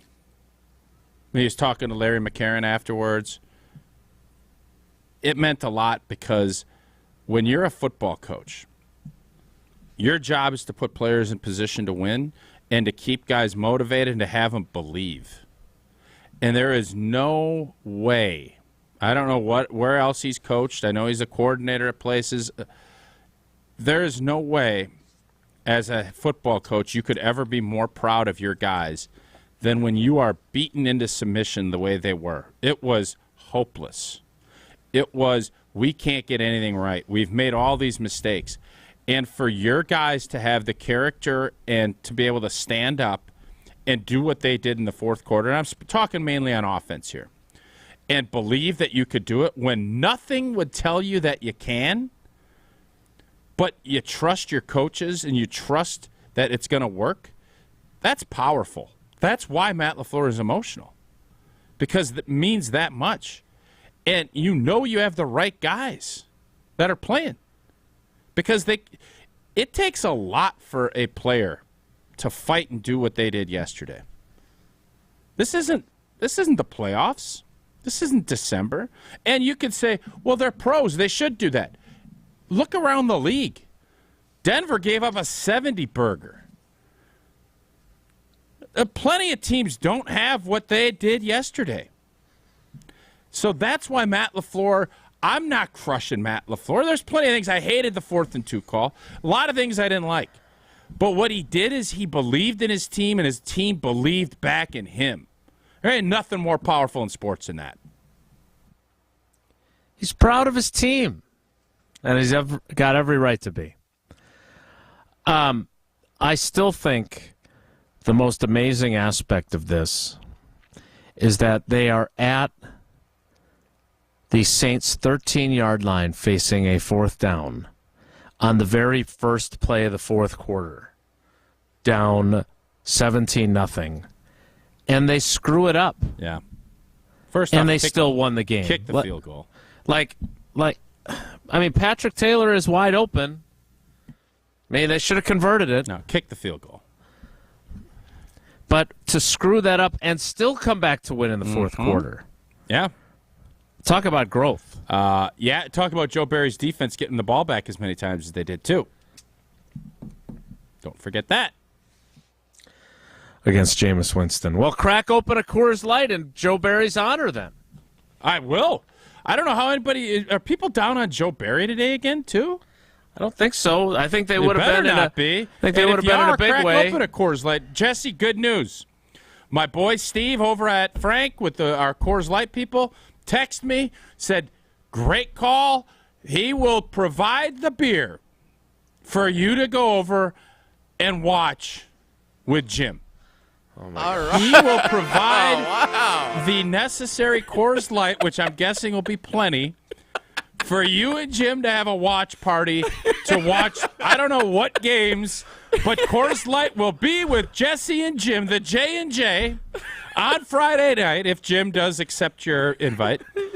Of yourself. Coors Light brewed the 3-step cold process. You're going to need it all. You're going to need it cold lagered. You're going to need it cold filtered. And you're going to need it cold packaged because you're going to need to chill. And I bet Jim will have it cold the bottles will be cold activated because it will be chilled to perfection. That's why it's Coors Light in my hand.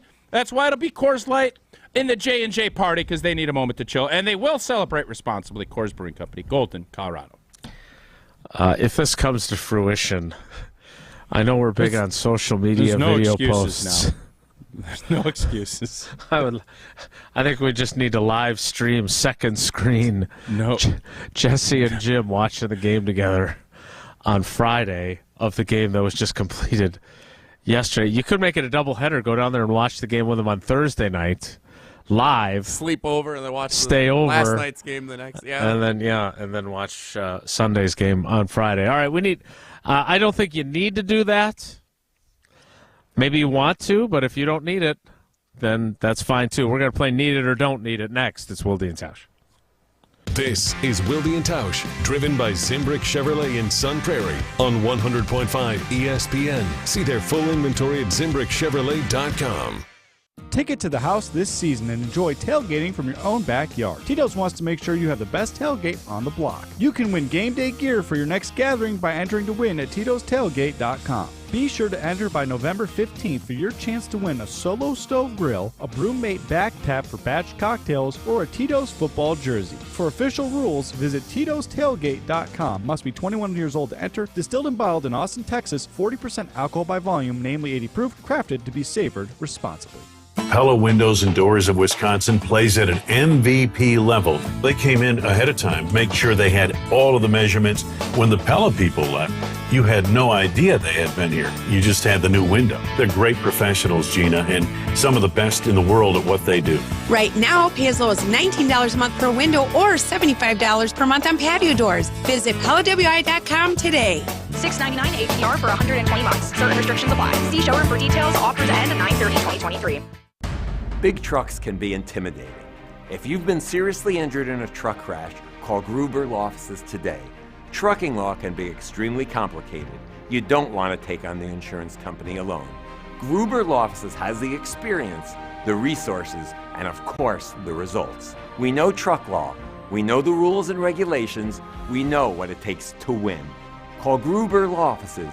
One call, that's all.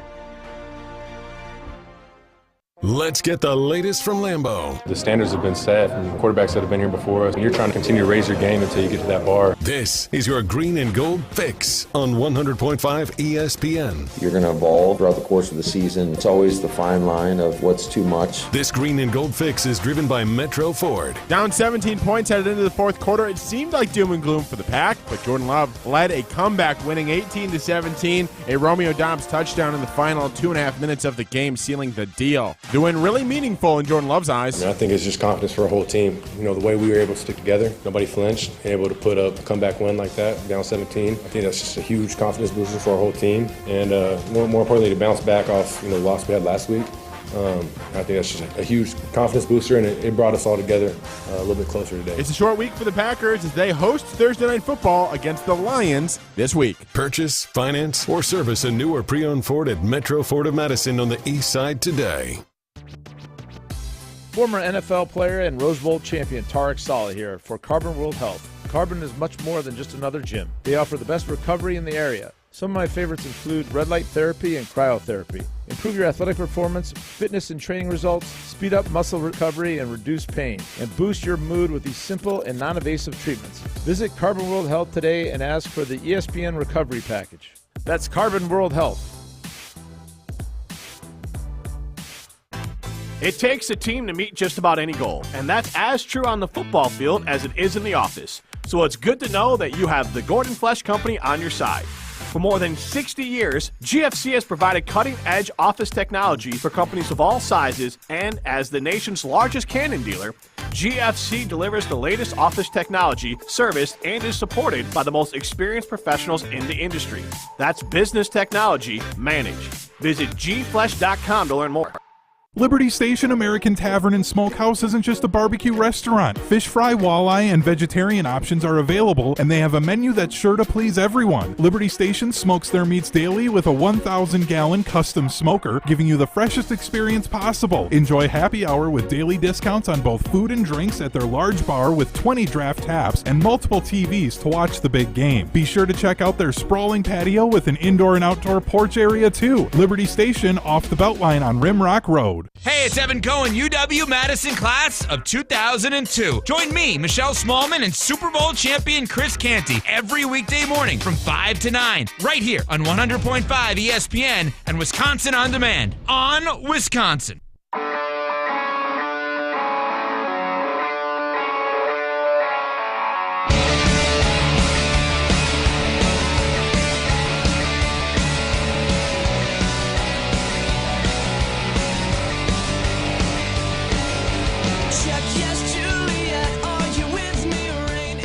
Time now to play a little Need It or Don't Need It, which, of course, Tausch is brought to us and presented by Fleet Farm.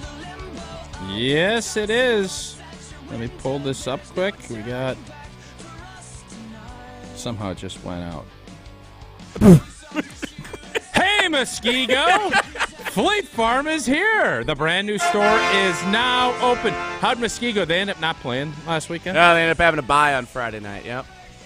That's auto win. You can come and find everything you need for your everyday life, from pet supplies and fall yard care to hunting gear and automotive essentials. You'll find it all in one place at Fleet Farm. And don't miss Fleet Farm's Kids Pumpkin Painting this Saturday from 10 a.m. until 2. That maybe is where Jim will head after he watches the game. The first 300 kids can come and paint a pumpkin with all their favorite colors to display this fall. Visit fleetfarm.com for more info. Find everything you need for your everyday life at Fleet Farm, serving the Midwest since 1955. Time now for Need It or Don't Need It. Need it? I guess you're just what I need. That's what I need. Or don't need it. Presented by Fleet Farm. Remember, if Fleet Farm doesn't have it, then you don't need it. Fleet Farm, serving the Midwest since 1955. I need everyone to keep sending spoilers for Jim on the text line. What's been the best spoiler so far? Hey, Jim, Darth Vader is Luke's father. Oh. Pretty good one. There's some great historical moments that have been brought to Jim's attention in case he's missed them. Hey, do you understand this Kevin James meme that is going everywhere? I do not. No, I I'm tried to gonna look it up Maddie last night. at the break here because it's everywhere. I don't know where it started. It's a fun meme. It is. Don't know where it is either. King of Queens Kevin James with like a just spaghetti images picture. Anyway, need it or don't need it, presented by Fleet Farm. Need it or don't need it. Do the Packers need 3 of their 5 key inactive players from yesterday's game? That's Christian Watson, Aaron Jones, David Bakhtiari, Elton Jenkins, and Jair Alexander. Do they need 3 of those 5 back, ready to go for you to feel confident they're going to beat the Lions Thursday night? No, you need 2. I'm only going to say you need 2, and one of them needs to be Aaron Jones. And then give me another guy. We'll be all right. Aaron Jones needs to be back in there. We have not spoke a lot about A.J. Dillon. It looked like they started going away from A.J. at the end of the game. I think he still has a role to fill on this team, but it has not gone as well as I think he had hoped, and that the Packers have hoped that he was going to just grab hold of this and go. And it's not all his fault, obviously. You got 2 of these guys are stud linemen that would help him. But that's not the reality of how this works. And give me Aaron Jones back and everything else, we're going to be just all right when it comes to Thursday night. A.J. Dillon yesterday, 11 carries for 33 yards. He did have a 14-yard run, which means on the other 10 carries, he only had 19 yards. Yeah, it's just not clicking. And I don't know if it's more. Someone texted or tweeted that you need to get him with Jordan Love under center, get him some steam rolling, and not be back there with the read option and that. And there's something to it. You want that bowling ball kind of barreling downhill. I get it. But I want to run the offense the way I want to run the offense, and I need players that can fit what Jordan Love wants to do. So A.J. Dillon's going to have to be more productive, or Aaron Jones is going to take 80-85% of the reps, which is what I think he should do anyways. I'm not sure he'll do that if he returns on Thursday, but I would say this. Based on the practice schedule of both Christian Watson and Aaron Jones, I thought both of them were trending toward playing yesterday. Well, Aaron Jones on video looked pretty doggone good, warming up. Yeah, Aaron Jones practiced on a limited basis Thursday and Friday, so it certainly looked like he was trending toward playing. And Christian Watson, he didn't practice on Thursday, but that was because they chose not to have him practice, not because he couldn't.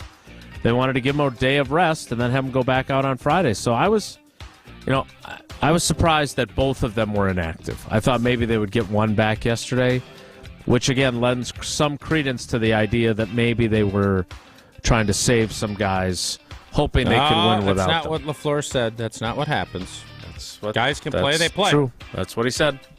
Next.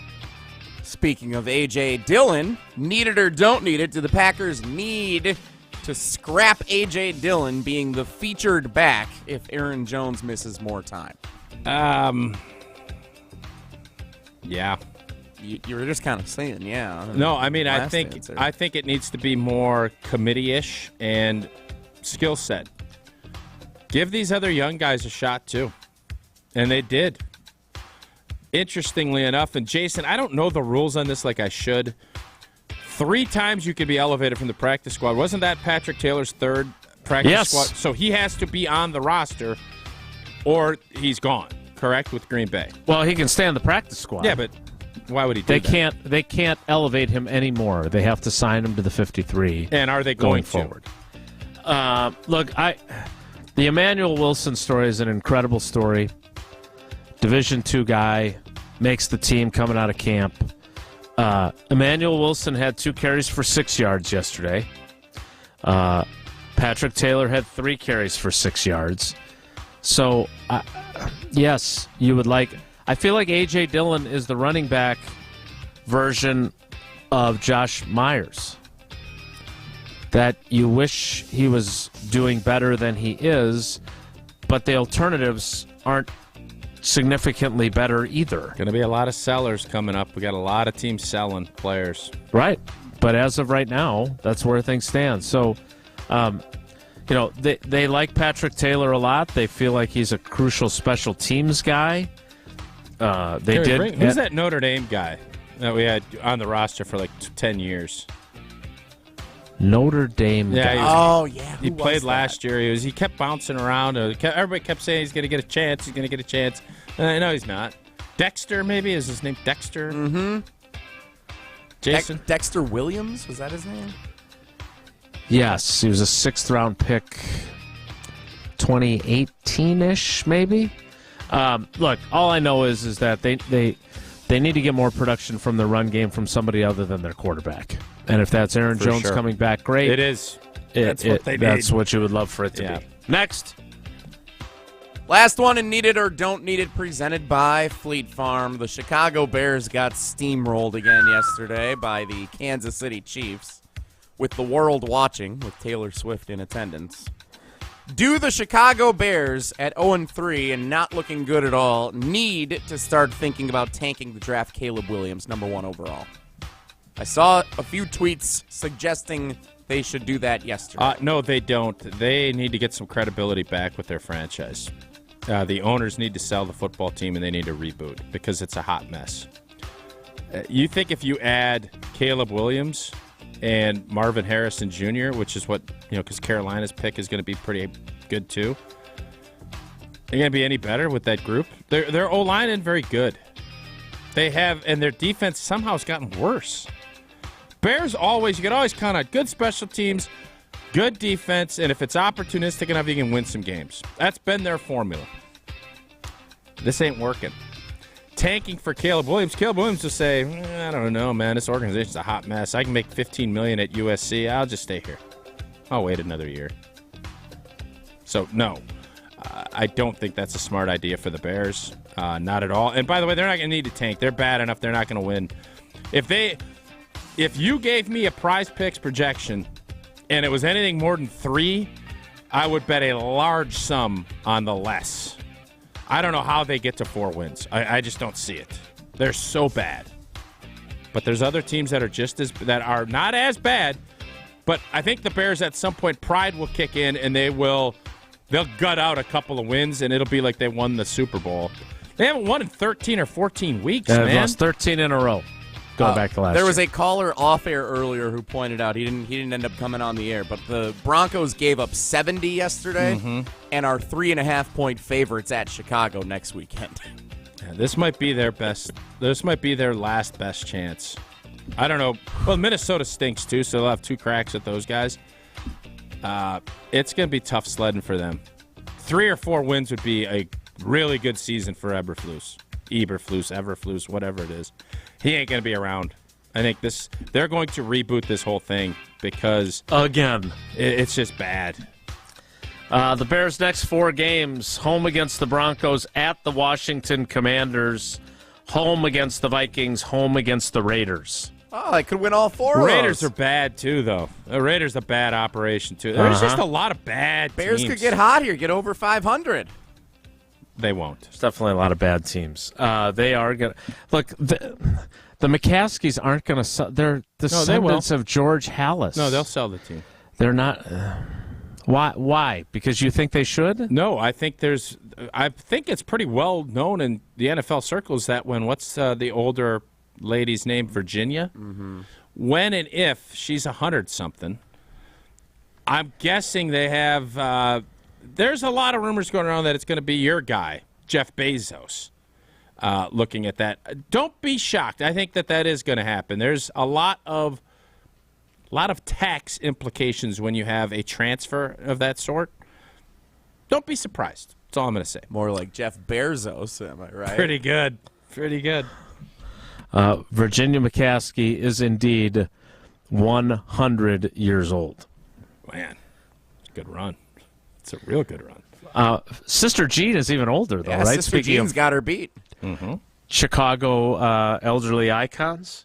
All right, that's Need It or Don't Need It, presented by Fleet Farm. I want people to hear what Matt LaFleur had to say after the game yesterday, because he was emotional, he was excited, and he was speaking with, maybe it wasn't hyperbole. Maybe it was just the truth. You'll hear what he had to say next. It's Wilde and Tausch.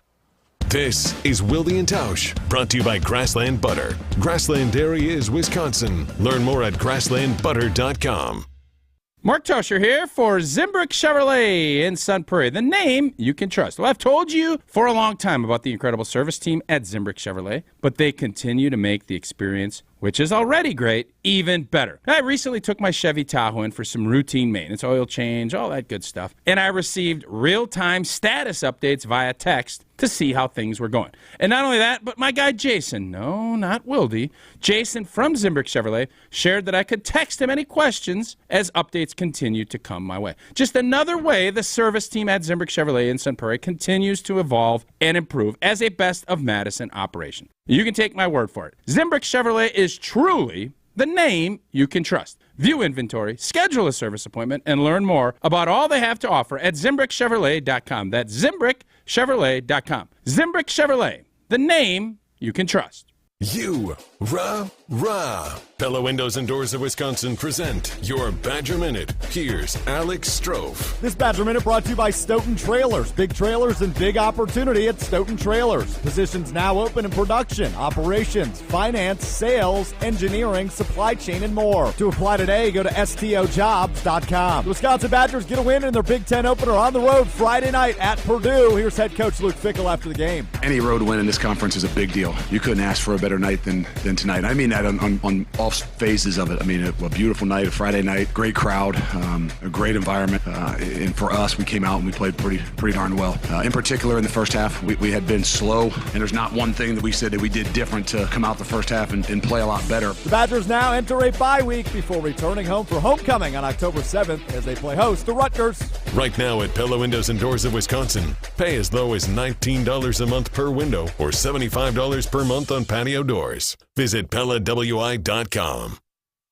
LabCorp Clinical Trials is changing to a new name, Fortrea. While the name may be different, Fortrea combines decades of great experience and professionalism with new opportunities for clinical trial participation. It's more than a mission and more than a new name. Fortrea is dedicated to moving healthcare forward. To learn more about the future of healthcare and upcoming clinical trials, visit us at FortreaClinicalTrials.com. That's FORTREA clinicaltrials.com.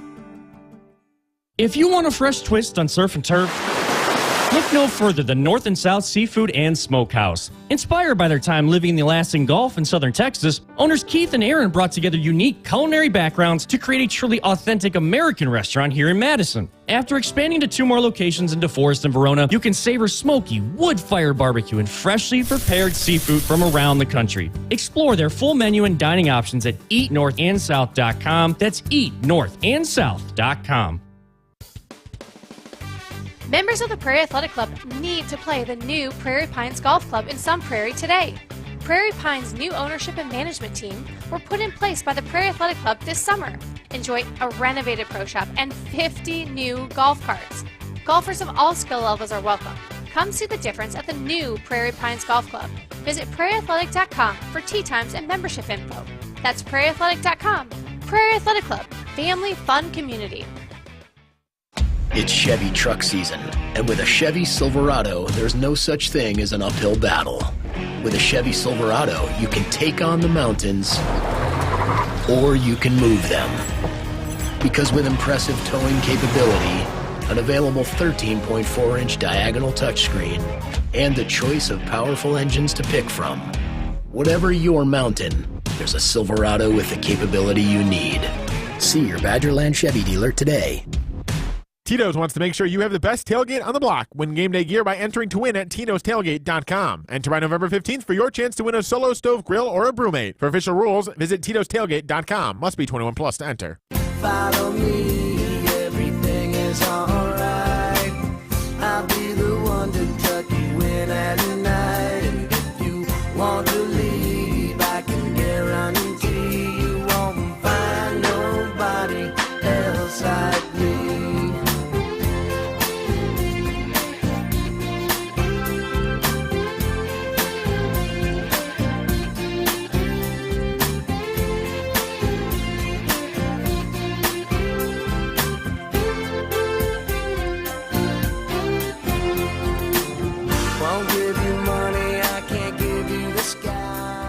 All right, Tausch, 11 years in the league, 2 different head coaches.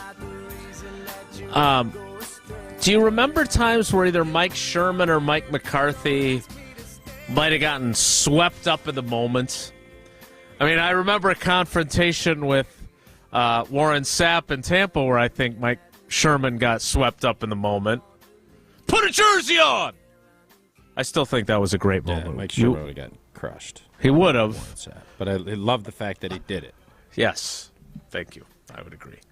But Matt LaFleur got swept up in the euphoria yesterday. He was really excited. He was emotional. He told a story about how after that harebrained 4th and 2 call that Darnell Savage came over to him and said, "It's okay. Don't worry about it. We got you. We got you." And that was why he hugged Darnell Savage as hard as he did after the game. Do you remember other times, though, where the game just gets the better of a coach who's usually, you know, the kind of the touchstone, he's the guy that's always in control guy? Because Matt LaFleur got really excited after this one. Yeah, you want your coaches to have that because there's always moments that I think when you don't feel like things are going your way, and I don't recall. I want to say it was up in Minnesota. We had fallen behind. Favre threw a pick, and it was the loudest. It literally was an earthquake. I was going to try and tackle whoever picked it off, and the Metrodome was shaking. They pulled ahead by 7 late in the 4th, and we go down and score, and then we make a stop, get the ball back, and go score and win. And it was just one of those. I think Mike was so just over. It was a Christmas, 2 days before Christmas or a day before Christmas, and the emotions had just gotten the better of him because I think it clinched the division, got us a playoff round home game, all of the great things that you're always shooting for. But that was one of those same things because I'm sure if you would have done an internal polling after we threw a pick 6 with 4 minutes left at the Metrodome, were we going to come back and win that game? I don't think there would have been, a ton of fans that would say, "Yep, we did it though." And that's one of those signature wins that you look back at and let the coach's emotions roll because it means a lot to them, because their message got through and you're able to get it done. Let's hear what Matt LaFleur had to say about yesterday's win here. I ain't never been a part of a win like that before in my career in the National Football League. Give it up for yourself. 60 minutes, 17-0, and I'll tell you what, man, that is the most resilient performance I've ever seen in my life.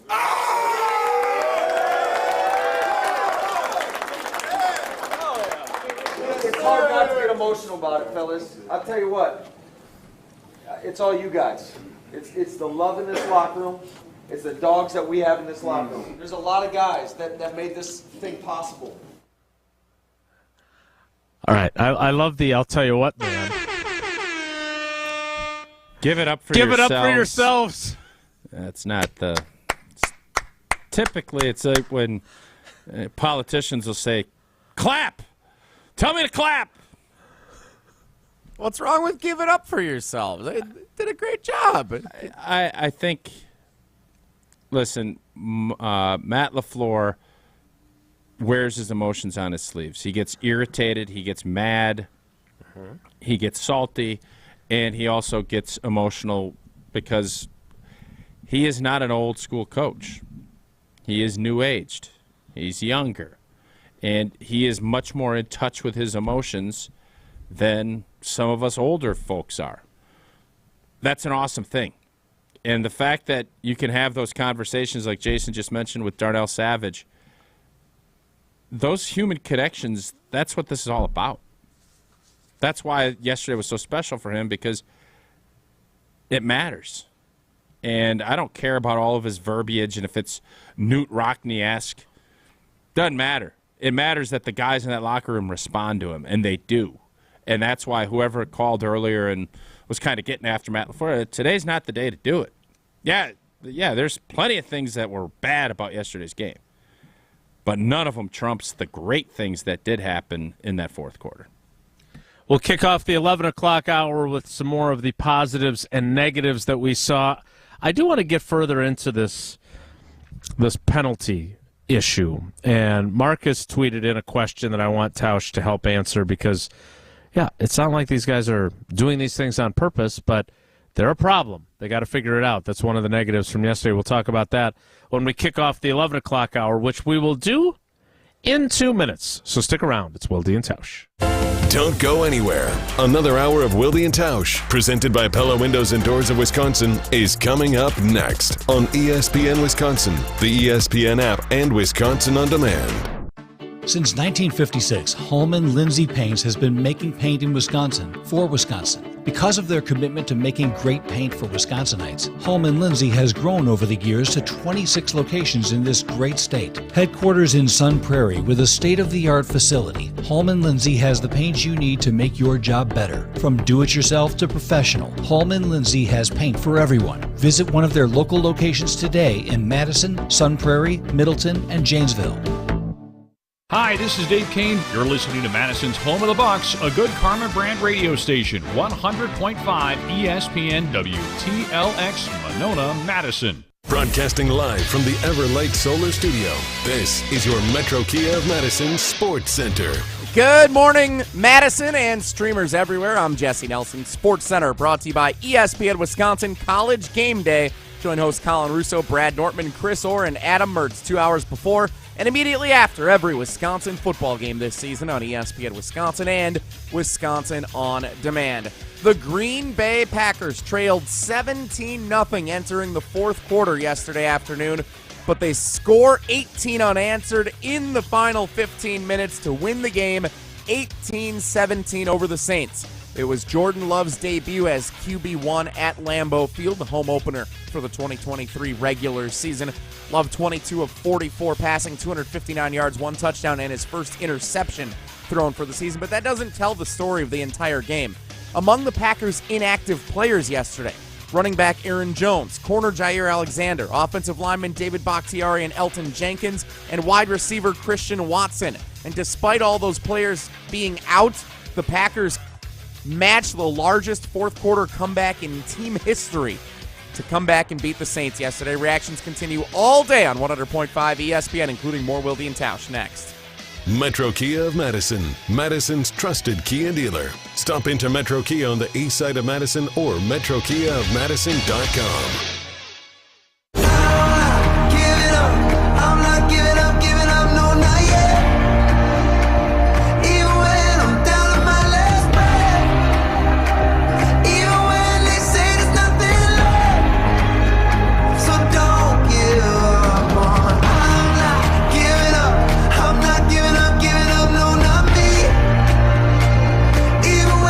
o'clock hour of Wilde and Tausch begins now, and it begins with a question from Marcus via the Wilde and Tausch Twitter feed. Tausch, how do you correct penalties at the NFL level? I'm assuming the coaches don't make the players run gassers. This isn't high don't school assume anymore. that, Marcus, because we did. Are they fined? I'm curious how LaFleur fixes the issue. Yeah, that's obviously you do a point of emphasis on it, just like if you're fumbling the football or you're trying to create turnovers. We would start every practice where, basically all the big guys would line up in like a Red Rover type deal, and you'd go punch at the football. And that was how we tried to correct turnovers. False starts, what we did, we had a year, and I'm guessing it was probably corresponded with the year we stunk in 2005, greatest 4-12 team of all time, was you'd false start, you'd have to run to the fence. I remember that. And sometimes the fence would be 15 yards. Sometimes the fence would be 200 yards away. And if some guys didn't want to finish the reps, they'd take the 200 yard. You just run. And I never thought that was going to solve any of the problems, but what it did was it made you focus even more on not doing it. So that's the goal of it, is you emphasize. Coaches always try to emphasize something that they feel like needs corrected. When you do that, you try and eliminate some of the malfeasance or penalties. But the bottom line is, I think you want to put your players in a position to be successful. If that means less shifting, less motion, I don't want to get into that, because that's the stuff that Matt LaFleur loves doing, and that's what's been successful to this degree. But you cannot continue. I've never met a coach that said, we understand there's going to be some combative penalties. What you can't live with are all the pre-snap stuff. And that's where the Green Bay Packers have struggled. And part of that is you're young. You still are thinking things through rather than just going out and playing and reacting. And that is going to be helped by time and experience. But coaches will emphasize this. You can best believe it over the next couple practices, and specifically after Thursday's game when you have that longer stretch before you play on a Monday night. Okay, so the Packers committed, I think, 9 penalties yesterday. Let me run through them quickly for you, and you tell me how you view them. Okay? All right. John Runyon, holding. Garbage call. Yep. That made it 1st and 20. And then on the very next play, Royce Newman, false start. Can't have it. Kenny Clark, unnecessary roughness, 15 yards. Threw the guy down by his head. Yeah, it's a fair call. Zach Tom, false start. Yeah, those things get contagious. Jonathan Owens, offensive holding on a punt return. Yeah. Combative penalty. Special teams, you're going to get called. Jaden Reed, offensive holding on a pass play. Inexperience. Illegal formation. I think that was the one where Rasheed Walker was uncovered. You played tackle. That's not the tackle's fault, right? Typically it's not. There's also, and I saw some of the Kansas City game with their right tackle, you can be off the ball too far, too, because you're trying to cheat. That you have to clean up, and obviously Kansas City's trying to do that. But, yeah, that is usually an alignment or a formational error when you hear that. Luke Musgrave, another young player, another false start. Yeah, he's jumpy. He's a jumpy guy. Samori Toure had an offensive pass interference penalty. That was clearly on a play that was designed for him to start blocking, and the ball didn't get to the receiver. Inexperience. Quite quickly enough that he started blocking. Yeah, that's the stuff that you have to know what you can get away with. Everybody does it. Everybody runs rub routes, and you do some pick plays and things like that. You have to time it up, and you have to make sure you don't stop. You can't pause. You want to just basically run interference for whomever's getting the football.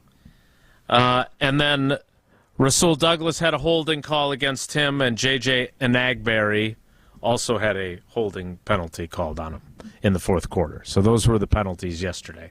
Those are combative. Yeah, I can live with the combative ones. It's 15, 20 yards here. You don't want to have the Kenny Clark penalty, but you want to have guys play up till the whistle. So you need to cut it down. I think coaches are looking for no pre-snap, and if you can keep it to 50 yards or less, I think they're usually okay with where they're at as far as penalties go. But again, this is something I firmly believe this is more about the inexperience and the youth of not knowing how to run a rub route timed up the way you need it to. You have some of the inexperience with getting your body in the wrong position and having to clutch and grab. That's all I think even more highlighted because you haven't done it and you're trying to figure it out as you go. So then it goes back to Marcus's original question, which is if it's just inexperience, yeah, you can emphasize it with these guys. Show me that smile, oh, show me that that's smile. That's what's going to happen. It's Alan Thicke. Yeah. All right. Well, then I don't think I guess my question then is, how concerned is Matt LaFleur? He has to have known this was going to happen. Yeah, he's going to be, this is all part of it. Yeah, you want to alleviate it, not have it, but that's the deal. And when Goody makes the statement, it's not going to be about competition, it's going to be about growth.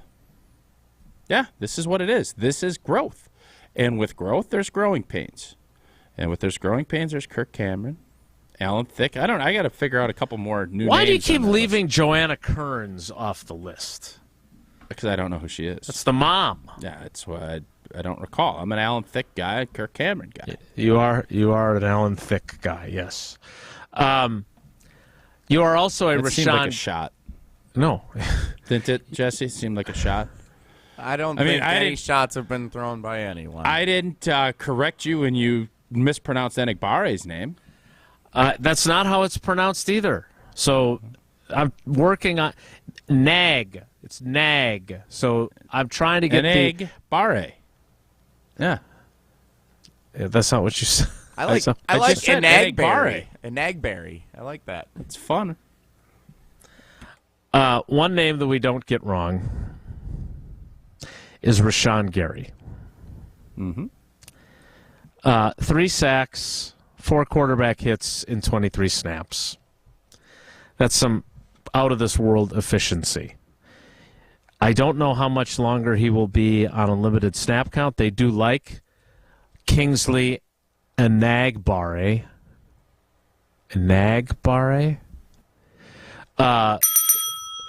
They certainly like Justin Hollins. I like saying his name because it's a little bit easier. Lucas Van Ness is part of the rotation. Maybe they don't have to pay. Maybe they don't have to play him. I thought you were going to say maybe they don't have to pay Rashawn Gary. I'll say you're nuts. No. Maybe they don't have to play him, even when they feel better and better about his knee, and they can be putting him in positions where he doesn't have to absorb the wear and tear of early downs. That said, at some point he's going to want to play more, and he's also want them to. He's going to want them to pay him more. How quickly is it realistic to get this done? And would you be doing it right now? Yeah, I would sign him today. He's still coming back from his injury. Got a year left. All of the things. I think him and Jordan Love should both be extended before the end of the year. Will that occur?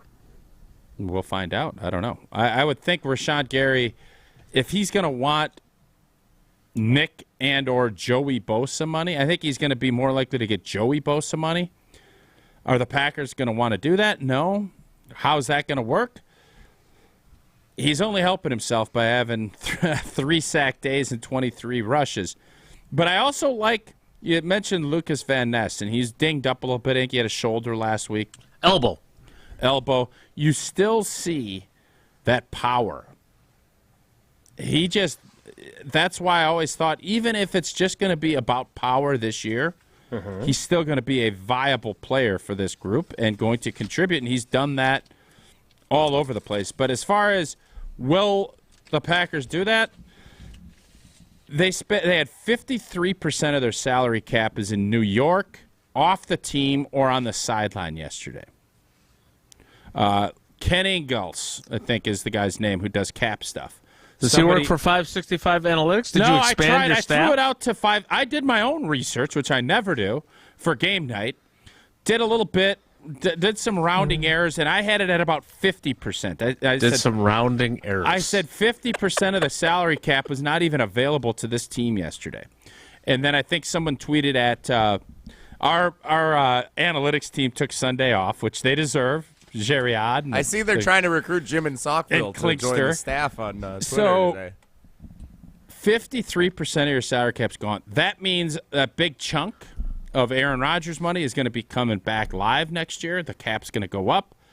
I would love for them to try and get Rashawn Gary done with some of that rollover cash for this year. And then if you want to do Jordan Love in the offseason, that's fine. But I don't think through 3 weeks, Rashawn Gary needed to be paid regardless. I think Jordan Love is showcasing that he's going to need to be paid too. Maybe get Devontae Adams back too. He can't be enjoying his time in Las Vegas. Well, Randall Cobb looks old and miserable too out in New York. I didn't get to see any of that game. He's crawling for that the Hail Mary at the end of the game. A couple years ago, he probably gets it. The ball gets tipped back to him, and he kind of. For those not watching on video, I don't think Randall Cobb signed up for this. Matter of fact, I know he didn't. Four plays with his old boy, and that's it. And now he's in New York. Maybe Goody will bring him back and let him teach these young. Only if Jordan Love demands it. Can we all admit that I was very hard, especially with Mason and Mercedes Lewis. Can we all admit that Goody was right to go young and let these young guys develop and grow? Because Bob Tunyon, Mercedes Lewis, I don't think they have a catch yet. Well, they did choose to play for a team that is in utter disarray. Well, whatever. I'm saying, can we admit for all of us that thought, yes, bringing these veterans in and doing this, yes, there's mistakes, but what Goody said about growing through it was the right move, and that so far, Goody has nailed it? Yep, far. Okay. I will say, I do want to state this for the record. There was a time during training camp where I was like, oh, my God, is Anders Carlson Brett Conway 2.0? And if you're too young to remember Brett Conway, the Packers won the Super Bowl in '96, and Ron Wolf, a Pro Football Hall of Fame general manager, drafted Brett Conway, a kicker from Penn State, in the 3rd round. And he was bad. Fortunately, Ron also spent $100 on a waiver claim on a kid out of Cal who was cut by the 49ers. Aaron Rodgers. Wow. And he ended up going into the Packers Hall of Fame alongside old boy here. And he was the all-time leading scorer when his career in Green Bay ended, and that was Ryan Longwell. But Brett Conway, Ryan tells the story. He could tell that he wasn't mentally tough enough from the minute he got there. And you can say a lot about Ryan Longwell, but he was mentally tough for that position. And I would say that it would appear that Anders Carlson, who went through some rough spots during camp, looks pretty mentally tough right now, especially on game days. I don't think he's missed yet at Lambeau Field. All right, he only played one game. No, but he kicked there in the preseason, and he kicked there on family night. His one miss was the botched operation on family night. Played 2 games in the preseason there, didn't miss either. Has anybody had a better start to their season than Brian Gutekunst? The Dolphins. We need to play trivia. They scored 70 yesterday. They're 3-0, yeah. I'm asking for a name, though. You say, is it Mike McDaniel? Yeah, McDaniel, yeah.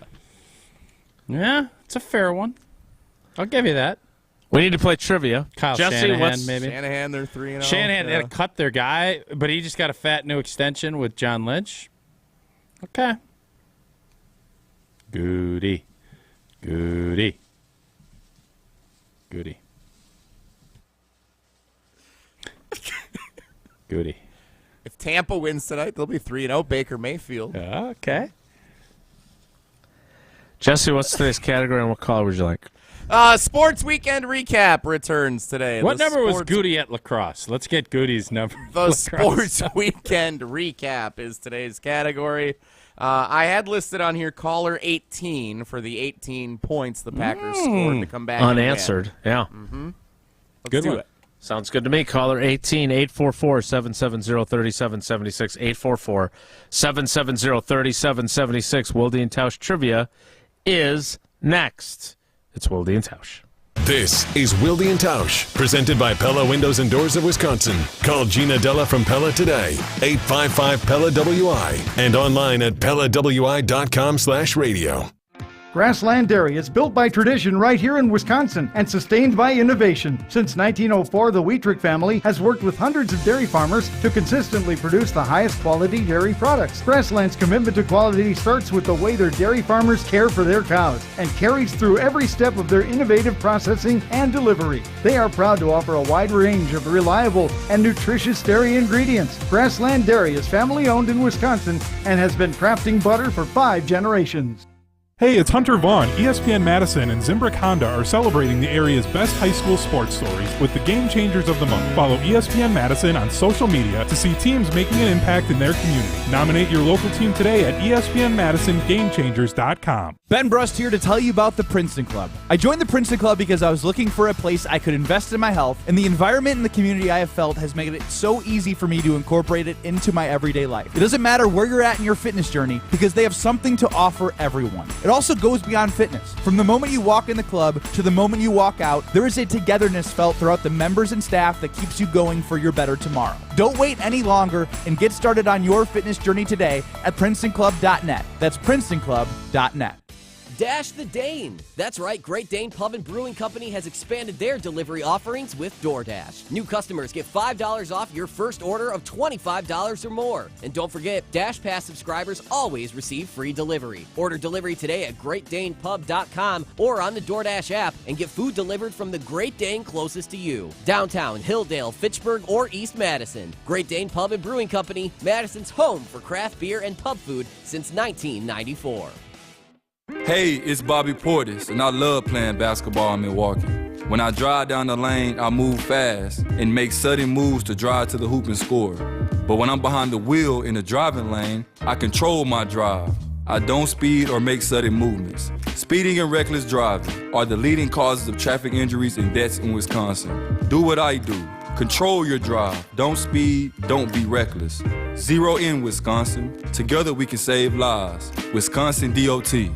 With over 25 years of experience, TLC Laser Eye Centers is a leader in LASIK. TLC has performed over 2.3 million LASIK procedures nationwide, including treatment for over 10,000 doctors and professional football player Kirk Cousins. TLC Laser Eye Centers is a brand that's proven and can be trusted. This was not a procedure I wanted to cut corners on. I wanted to get the best quality and the best doctors and make sure that it was done to the highest level. And I felt that TLC was the brand that would do that. And so it made the decision easy for me and for my wife. Come see why TLC is the doctor's choice for LASIK and the choice for Kirk Cousins. Right now, TLC Laser Eye Centers is offering $1,000 off LASIK when treated in September. That's $500 off per eye. Visit TLCoffer.com today to schedule your free consultation. Must mention this promotion and be treated in September of 2023 to qualify. $1,000 off for both eyes on standard wave light price. $500 off for one eye. Cannot be combined with any other offers. See details at saveontlc.com. Stop by Chalmers Jewelers in Middleton Thursday, September 28th, and get an early look at their gem sale. Rutledge and Hamilton will be live from Chalmers Jewelers on Thursday, September 28th from 4 to 6. Matt and I will be out at Chalmers Jewelers in Middleton. Come see Matt Hamilton. He'll have his gold medal out there and watch a live broadcast of Rutledge and Hamilton and get some great deals during the annual Chalmers Jewelers Gem Sale. That's Thursday, September 28th from 4 to 6. If you're looking to fill the vacant space in your commercial building, the local agents at RE/MAX and the Preferred Commercial Group are eager to grow your bottom line. Head to commercialwisconsin.com/ESPN and find an investment partner to lead the way to your property dreams today. Wilde and Tausch on 100.5 ESPN is brought to you by Everlight Solar. Save money, save the planet. Everlight Solar.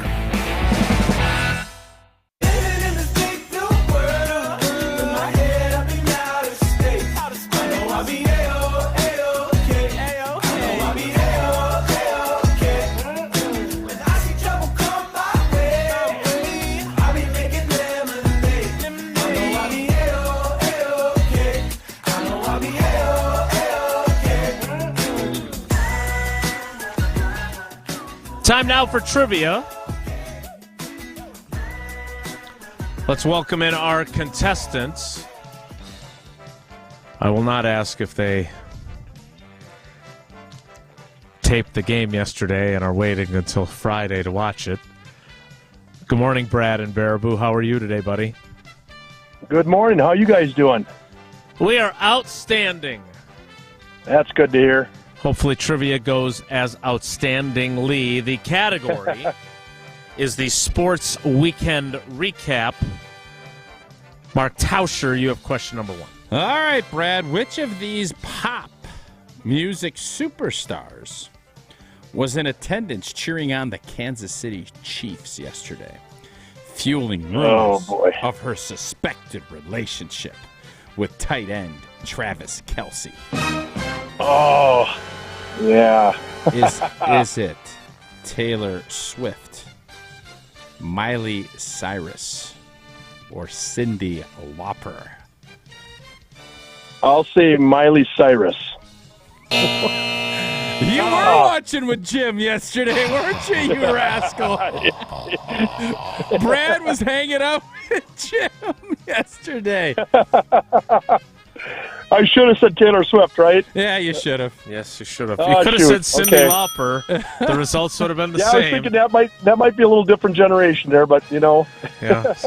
She might have been seen on a commercial for different drugs that help fight eczema, I believe. All right. Eleanor asked a great question yesterday. Why would Taylor Swift be with Travis Kelce? Why wouldn't she be with Jordan Love? And I said, well, I think Jordan Love's got a girlfriend and all this other stuff. But sure. I thought it was a fair question. Yeah.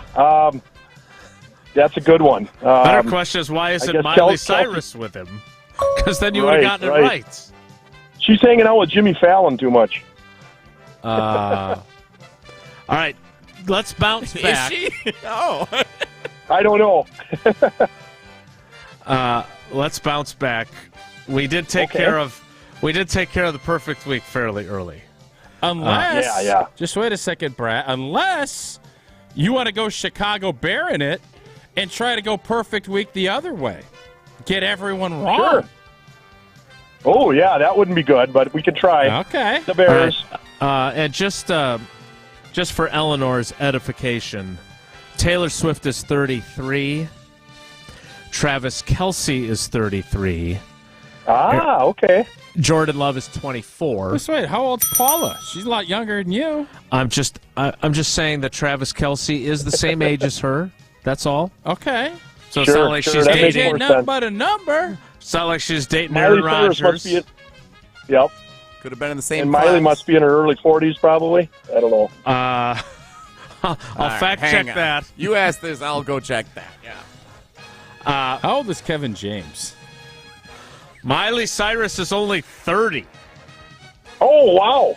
Boy, I had that wrong. So maybe she could date Jordan Love, and we'll make that a trivia And question. Kevin down the road. James is 58, for those wondering. All right, here we go. Question 2. Oh, my goodness. All right, here we go. Which cellar-dwelling stink pots of a Big Ten football team entering Saturday night's game as an 11.5-point underdog defeated Minnesota in overtime? I didn't know this happened, so I'm glad that this is part of the recap. All right, so which team defeated Minnesota in overtime on Saturday night as an 11.5-point underdog? Was it Rutgers, Northwestern, or Indiana? This one I caught the tail end of, so I'm going to say Northwestern. All right. Now an opportunity for Brad to do the rare, get the first one wrong, and get the last two right. Two out of three. Can I just take a moment to ask Brad, how come you were watching Minnesota Northwestern Saturday night, but you didn't know that Taylor Swift was at the Chiefs game yesterday? Like, it's been on every media outlet possible. It's the, it's like the mega story of the century. Good Morning America even had it. Multiple I was helping my son renovate his house, and we actually caught the tail end of the Kansas City game. So I must have missed any of that, unfortunately. Brad and Jim and Saukville, the only two people that did not know about that. Wait till Jim finds out. Yeah. All right. I'm not going to lie to you. I was kind of hoping that he was going 0 for 3 today. But he's 1 for 2. Get the next one here. Entering play today. Which of these contending Major League Baseball teams is sitting outside the postseason field in the standings? Is it the Seattle Mariners, the Arizona Diamondbacks, or the Toronto Blue Jays? I gotta say the Toronto Blue Jays. I love that confidence. Love it. Yep. Gotta be very confident. Yep. Wrong. No, shoot! Now, the Seattle Mariners are the Taylor Swift of the Major League Baseball team sitting outside the playoffs. Shoot. Yeah, I thought the Mariners were still in it, but I'm normally pretty good about checking up on that stuff too. But I must have caught. They must have had a little bit of a. They must have had a big downturn because I know about 2 weeks ago they were doing pretty well. Got swept over the weekend. Oh. By the A's? Yeah. No, not by the A's. By the Texas Rangers, who now have a commanding 2.5-game lead in the AL West. All right. Well, Well, I'll Brad, be at the Brewer game tomorrow night, so Let's I'm hoping go. to see the big Central Division Championship tomorrow night. that would be great. All right, well, enjoy that. The odds are stacked against you for Friday's drawing. You got one right. Hey, That means you thanks get so 2 much, out of 4 guys. entries. But thanks for playing, buddy. We appreciate you. How did he not know the Taylor Swift thing? That was a surprise. I'm not going to lie. I thought that was so much of a gimme in the first question, I shouldn't even have put it in there. Well, Cyndi Lauper kind of threw me, too. I was thinking it maybe was Cindy. No, you weren't. All right, that's it for trivia. Whoa, Nelly is next. It's Wilde and Tausch. This is Wilde and Tausch, driven by Zimbrick Chevrolet in Sun Prairie on 100.5 ESPN. See their full inventory at ZimbrickChevrolet.com. Mark Toscher here for Chalmers Jewelers. Well, it's always a good time to get that special someone in your life a beautiful gift. And when I'm in need of a new piece of jewelry, Chalmers Jewelers is my go-to place. Whether I want a timeless classic or a one-of-a-kind piece, Chalmers Jewelers in Middleton and Madison has just what I'm looking for. My life has been made so much easier thanks to the great team over at Chalmers Jewelers, and is the reason I keep going back for more. Visit chalmersjewelers.com to find your perfect new piece of jewelry today. Let's get the latest from Lambeau. The standards have been set from quarterbacks that have been here before us, and you're trying to continue to raise your game until you get to that bar. This is your green and gold fix on 100.5 ESPN. You're going to evolve throughout the course of the season. It's always the fine line of what's too much. This green and gold fix is driven by Metro Ford. Down 17 points headed into the fourth quarter. It seemed like doom and gloom for the Pack, but Jordan Love led a comeback, winning 18-17. A Romeo Dobbs touchdown in the final 2.5 minutes of the game, sealing the deal. Doing really meaningful in Jordan Love's eyes. I think it's just confidence for a whole team. You know, the way we were able to stick together, nobody flinched, able to put up a comeback win like that, down 17. I think that's just a huge confidence booster for our whole team. And more importantly, to bounce back off the loss we had last week. I think that's just a huge confidence booster, and it brought us all together a little bit closer today. It's a short week for the Packers as they host Thursday Night Football against the Lions this week. Purchase, finance, or service a new or pre-owned Ford at Metro Ford of Madison on the east side today. LabCorp Clinical Trials is changing to a new name, Fortrea. While the name may be different, Fortrea combines decades of great experience and professionalism with new opportunities for clinical trial participation. It's more than a mission and more than a new name. Fortrea is dedicated to moving healthcare forward. To learn more about the future of healthcare and upcoming clinical trials, visit us at FortreaClinicalTrials.com. That's FORTREA clinicaltrials.com. Since J&K Security Solutions opened in 1987, our attention to detail and customer service have been our strongest assets. I'm President Jeffrey Beckman. We'll always do our best to find the most efficient and cost-effective solution to every job we tackle. Whether it's security for your home or business, installing video surveillance, or being able to control your garage doors from your phone, we can help you feel empowered with simple and user-friendly technology. Let's work together to secure your home or business. jksecurity.com.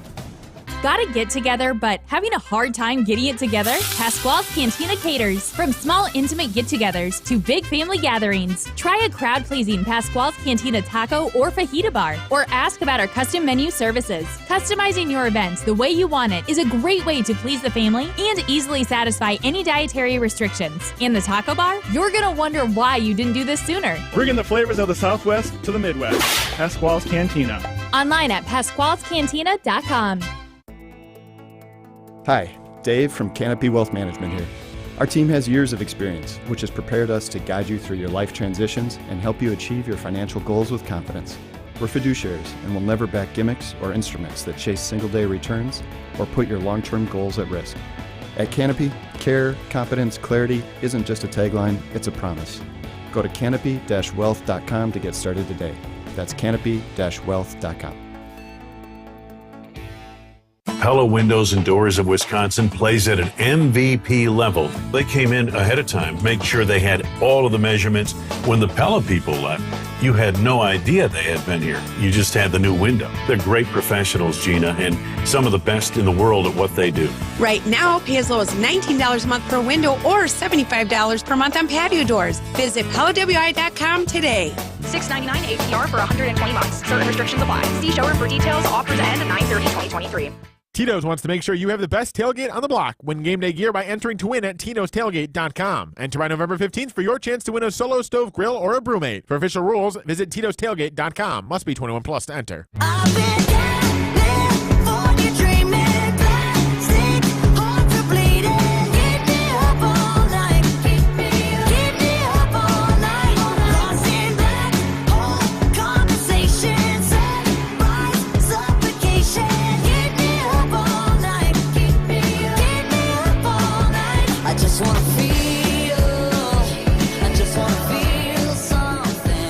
For those of you who are curious, I'm not sure how many of you are, Miley Cyrus, who sings the song currently playing, her current romantic partner is musician Max Morando. Yeah. I'm not familiar with his work, but that is her latest. So why is Taylor Swift like as popular as she is? Like, good music. I like her songs. Is it just that she captures everybody, like outside a certain, because understand Eleanor's playing her music, I'm sure your girls are. Yeah, I like her music. I think it's probably a number of things, but because she started as a country artist and then shifted to becoming a pop artist, but even her version of country was kind of country pop, so she kind of appealed to everybody across the country at that point. And then there was interest in where her career would go from there, and she's developed into, becoming a pop icon. And then she has the different eras, and the shows are just these Will she be bigger than Madonna? I can't really answer that. I would say she already is. Because I look at it in this way. It is so much harder to capture that market share when you have all these options. Just like I said, there'll never be another Seinfeld or anything like that because everything is so fragmented. Besides Taylor Swift, who dominates like that? It's so rare. I think can make a pretty good claim. Madonna's pretty legendary, though, too. I'm not saying that yet, but I never did. Bill Belichick ever comment on Madonna after a game? I don't know. I haven't paid enough attention. He's been around a long time. But he commented today on his radio show. He said, Travis Kelce's made a lot of great catches, but this would be his best he's ever had. It's a pretty good line. Yeah. Taylor Swift. Time now for Whoa Nelly. If the topic is good, the guys discuss. Just the other morning I had breakfast at Tracy Rocker's house. His mama brought out 15 flapjacks. He said, Mama, take back 5 of them flapjacks. I gotta stay hungry for the Crimson Tide. But if it's not, the show must go on. It's time for Whoa, Nelly! On Wilde and Tausch. All right, so we were driving back from Green Bay yesterday. What the heck happened to the Cowboys? Very, very, very frustrating. They lost to the Cardinals. Yeah, I think they're out of O-linemen. Emotionally, you lost your best corner. Dak threw some picks. You turned the football over. So as much as I give Arizona grief, and Arizona was trying to tank, they got a new coach. He's got his guys playing hard. It's not like they've mailed it in by any stretch. And so the NFL still, if you don't bring it, anybody can beat you. I know that's maybe not the Bears. Anybody but the Bears can beat you. In this case, Arizona's young, scrappy, playing physical, playing hard. Cowboys, maybe you're down, and you can have the emotional lull, and if you don't pull yourself out of it, you can get beat by anybody, except for the Bears. Yeah, what I don't understand, and maybe this is Tausch, you've talked about this before, coaches don't tank. Players that are on the team don't tank. Organizations may choose to tank. Correct. General managers may trade away your best players in hopes of you losing so you can tank. The Bears did it last year. They traded away a bunch of their best players, and then they acquired Chase Claypool. How did that work out? Didn't work out so hot. If you're tanking, though, these guys have pride, and they're going to play hard, and you get a couple of balls go your way, and you end up winning. Now, they're at home. The Cowboys had a bunch of injury issues, no doubt, but it's still shocking. Any given Sunday. Yeah, but it's still shocking. The Cowboys were talking about being like the next greatest defense of all time. What did the Cardinals put up on them? 30 burger? 28. Ugh. Whoa, Nelly! Good thing we didn't play Survivor last week. Well, we'll get to that in a minute. Old T would be... Cardinals-Bears, by the way, Christmas Eve at Soldier Field. Get your popcorn ready. It'll be a showdown for the ages. Caleb Bowl. Whoa, Nelly! By the way, the Cardinals had 222 rushing yards yesterday and 400 total yards. So, yes, that is not good for a great defense. Yeah. Bully balled them. One thought on the scoregami yesterday. 70-20, the Denver Broncos give up 70 points to the Miami Dolphins as Miami improves to 3-0 on the season. Is Russell Wilson a starting quarterback in the NFL next year? That's my thought. Caleb Williams to Denver? Sean Payton doesn't want Russell Wilson as his quarterback. Sean Payton's team just got it boat raced. I don't know if there's another team that's like chomping, especially with that contract, that's like, yep, I want Russell Wilson. Don't think anybody does. So my mind has went from that to great job by John Schneider. That's how my mind just worked. I think Denver's going to be really bad, but they'll win some games. They'll find a way. The Raiders stink. I know they already played the Raiders. The Raiders stink also. So now my mind goes to Devontae Adams. How much regret does Devontae Adams have in the fact that he should have just stuck with Green Bay and maybe let Jordan Love develop? Or maybe that means Aaron. So it goes in a big way. Bottom line is the Broncos stink. They're going to be in the same boat. The top 5 pick for next year. It's Caleb Bowl Part 1 this Sunday with the Broncos and Bears. It's a game neither team's going to want to win. When the season ends, both teams will say, boy, I wish we hadn't won this game. That's well, only one of them, because one will win. I know. I'm saying they're going to look back and say, boy, I wish we had not won that game. Whoever wins it. Russell Wilson tied for 7th in the NFL with Patrick Mahomes in passer rating at 99.5. Having a good year. 6 touchdowns, 2 picks, completing about 68% of his passes. Jordan Love, by the way, fell to 13th in the NFL in passer rating after yesterday. If Seattle offered a 7th-round pick for Russell Wilson right now, would Denver take it? What? Seattle, let's say Geno struggles. He hasn't been playing great. They won yesterday, but 2-1. Let's say Schneider's like, man, we can buy low here. We can kind of bridge it. Hey, Sean, we'll take this back. 7th-round pick. Who says no? John Schneider. Schneider wouldn't take it wouldn't take Russ for Pete a 7th Carroll round says pick. hell no. I just like I'm not sure how Jim's brain works. I'm not entirely sure how yours works all the time. You do come up with some curious thoughts. I think they're happy they don't have Russell Wilson anymore. I agree. So I don't think a 7th-round I'm pick trying to think who is would what want they're looking Russell to bring Wilson. him back. This sounds crazy, but who wants Russell Wilson right now? The Jets? No. Not for the contract. Nobody. Crazy world. Whoa, Nelly! Jets should be calling right now, especially they're giving up their 2nd to Green Bay. The Jets should be calling Minnesota right now. I think Kirk Cousins could help save their season because they're dead right now. Everybody is done with Zach. It's over.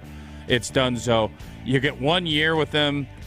Minnesota can then get in the Caleb Williams sweepstakes. This actually makes a ton of sense. Yeah, you're right about that. This one I don't dispute with you. I think the Jets would be crazy to not be dabbling. Maybe they should are. be heavy dabbling. Maybe they are. All right, so we messed up last week. We did. Yeah. We never made our Survivor Week 3 picks. Okay. And then the Cardinals beat the Cowboys. Why? Were you going to pick the Cowboys? Tausch has been picking against I have Arizona been the first picking 2 against weeks. them. I'm going to take the Texans. Should we? Retroactively. So my question was going to be, how do you want to handle this? Do we Yeah, retroactively just I'm going to pick a winner retroactively this week? pick the and Texans. Should we all just take the Texans and call it? I guess No, I'm out. we just didn't play. That's So, all. Do we just take a bye and say it didn't count this week? Do we take the Texans because we'll probably never pick them again? Well, did Jason win last week or didn't I win? No, you both got it right last Oh, week. we did. Yeah. Okay. So you two are Yeah. still in it. Technically, all 3 of us picked correctly last week. What if although we're forced to take I a was game out. tonight? We I have was to gonna- pick a game tonight. Yeah, I was going to pick the Jaguars, so I would have been out too. Wow. Who's playing tonight? You got 2 games. Rams, Bengals, which we don't know if Burrow's playing, Sounds like he's going to play. and Eagles at Buccaneers. Yeah, I wouldn't touch either of those 2 games, so I'll take the Texans. Jason, who do you want to Jason, retroactively take You're for friends Survivor? with Devontae Adams. What do you think Devontae's thinking right now? I watched the game last night, the last quarter, which is all you got to watch sometimes, Jim. I don't know, Jim. I guess technically 2 weeks in a row you could say that one. Well, I don't want to spoil it for you. I thought the exact same thing. What is he thinking? What is he feeling? Because he can't like Jimmy Garoppolo any more than he would like Jordan Love. Oh, I would also say, you really think that?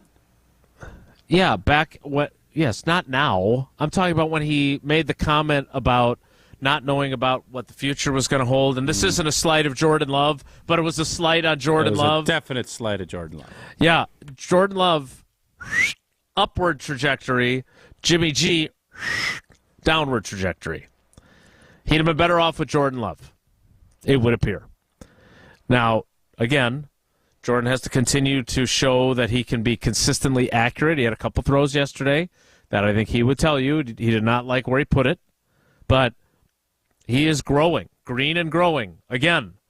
But I would like to live in the alternate universe where Devontae Adams is still on this team. Because no matter who his quarterback is, he is ridiculous. 3rd-round pick for Devontae. Who says no? The Raiders.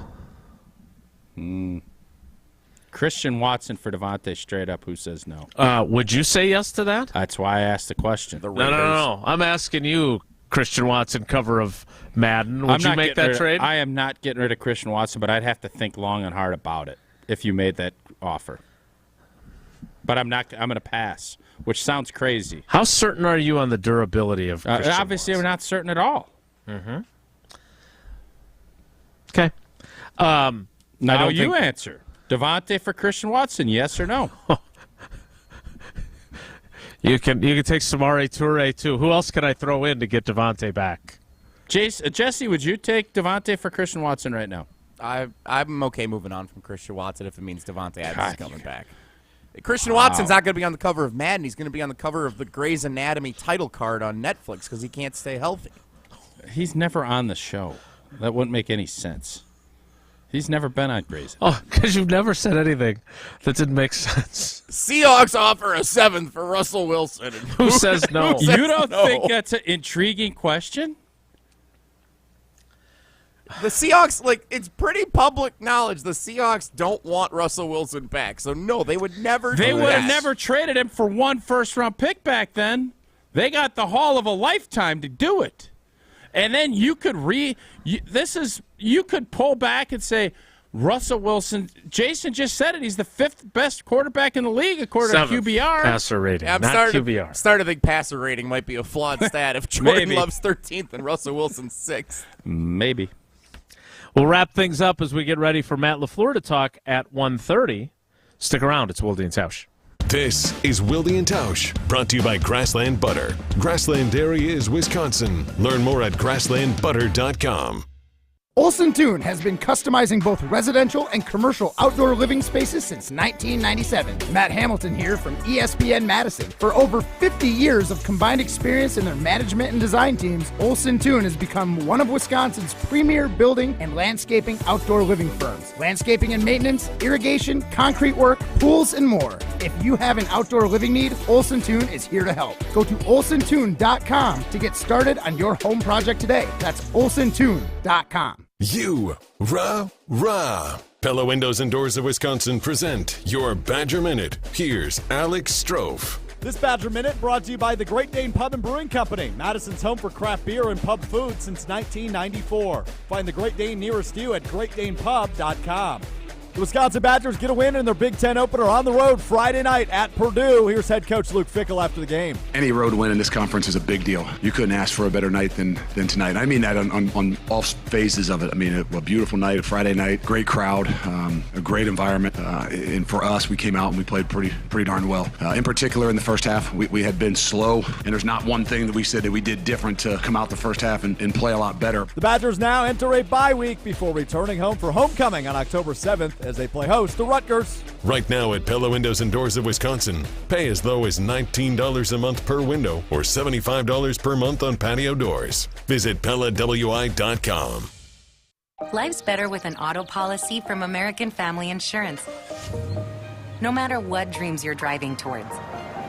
That's because our expert agents will make you feel totally protected with the right auto coverage at the right price. You'll also save up to 23% when you bundle auto with home. American Family Insurance. Get a quote, find an agent at amfam.com. Products not available in every state. Visit amfam.com to learn how discounts may apply to you. American Family Mutual Insurance Company, SI, and its operating company, 6000 American Parkway, Madison, Wisconsin.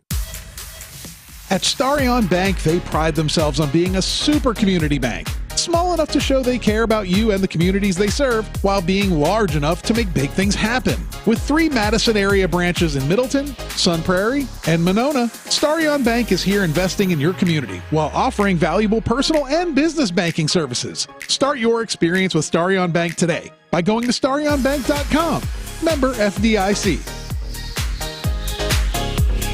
Liberty Station American Tavern and Smokehouse isn't just a barbecue restaurant. Fish fry, walleye, and vegetarian options are available, and they have a menu that's sure to please everyone. Liberty Station smokes their meats daily with a 1,000-gallon custom smoker, giving you the freshest experience possible. Enjoy happy hour with daily discounts on both food and drinks at their large bar with 20 draft taps and multiple TVs to watch the big game. Be sure to check out their sprawling patio with an indoor and outdoor porch area too. Liberty Station off the Beltline on Rimrock Road. With over 25 years of experience, TLC Laser Eye Centers is a leader in LASIK. TLC has performed over 2.3 million LASIK procedures nationwide, including treatment for over 10,000 doctors and professional football player Kirk Cousins. TLC Laser Eye Centers is a brand that's proven and can be trusted. This was not a procedure I wanted to cut corners on. I wanted to get the best quality and the best doctors and make sure that it was done to the highest level. And I felt that TLC was the brand that would do that. And so it made the decision easy for me and for my wife. Come see why TLC is the doctor's choice for LASIK and the choice for Kirk Cousins. Right now, TLC Laser Eye Centers is offering $1,000 off LASIK when treated in September. That's $500 off per eye. Visit tlcoffer.com today to schedule your free consultation. Must mention this promotion and be treated in September of 2023 to qualify. $1,000 off for both eyes on standard wave light price. $500 off for one eye. Cannot be combined with any other offers. See details at saveontlc.com. Tito's wants to make sure you have the best tailgate on the block. Win game day gear by entering to win at titostailgate.com. Enter by November 15th for your chance to win a Solo Stove Grill or a Brewmate. For official rules, visit titostailgate.com. Must be 21 plus to enter. You've got me seeing stars brighter than ever, shining just like diamonds do. I know that in time it could be all ours, brighter than ever. Your love is such a dream come true. I know I need you. I know I need you.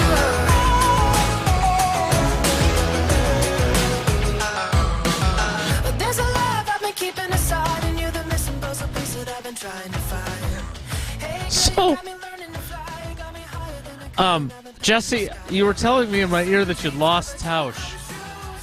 And for a moment, I forgot that he was in the Everlight Solar ESPN Madison studios. I was like, oh, well, he must have had a connection problem at home. No, I was having a conversation with some of our, building mates. I'm talking about Monday and building mates. Yeah, like the people in the office next I was door? grabbing a water, and then I'm thinking, okay, we're jabbering out there, having a good old talk. Next thing you know, I'm like, I think I hear the music cranked up from.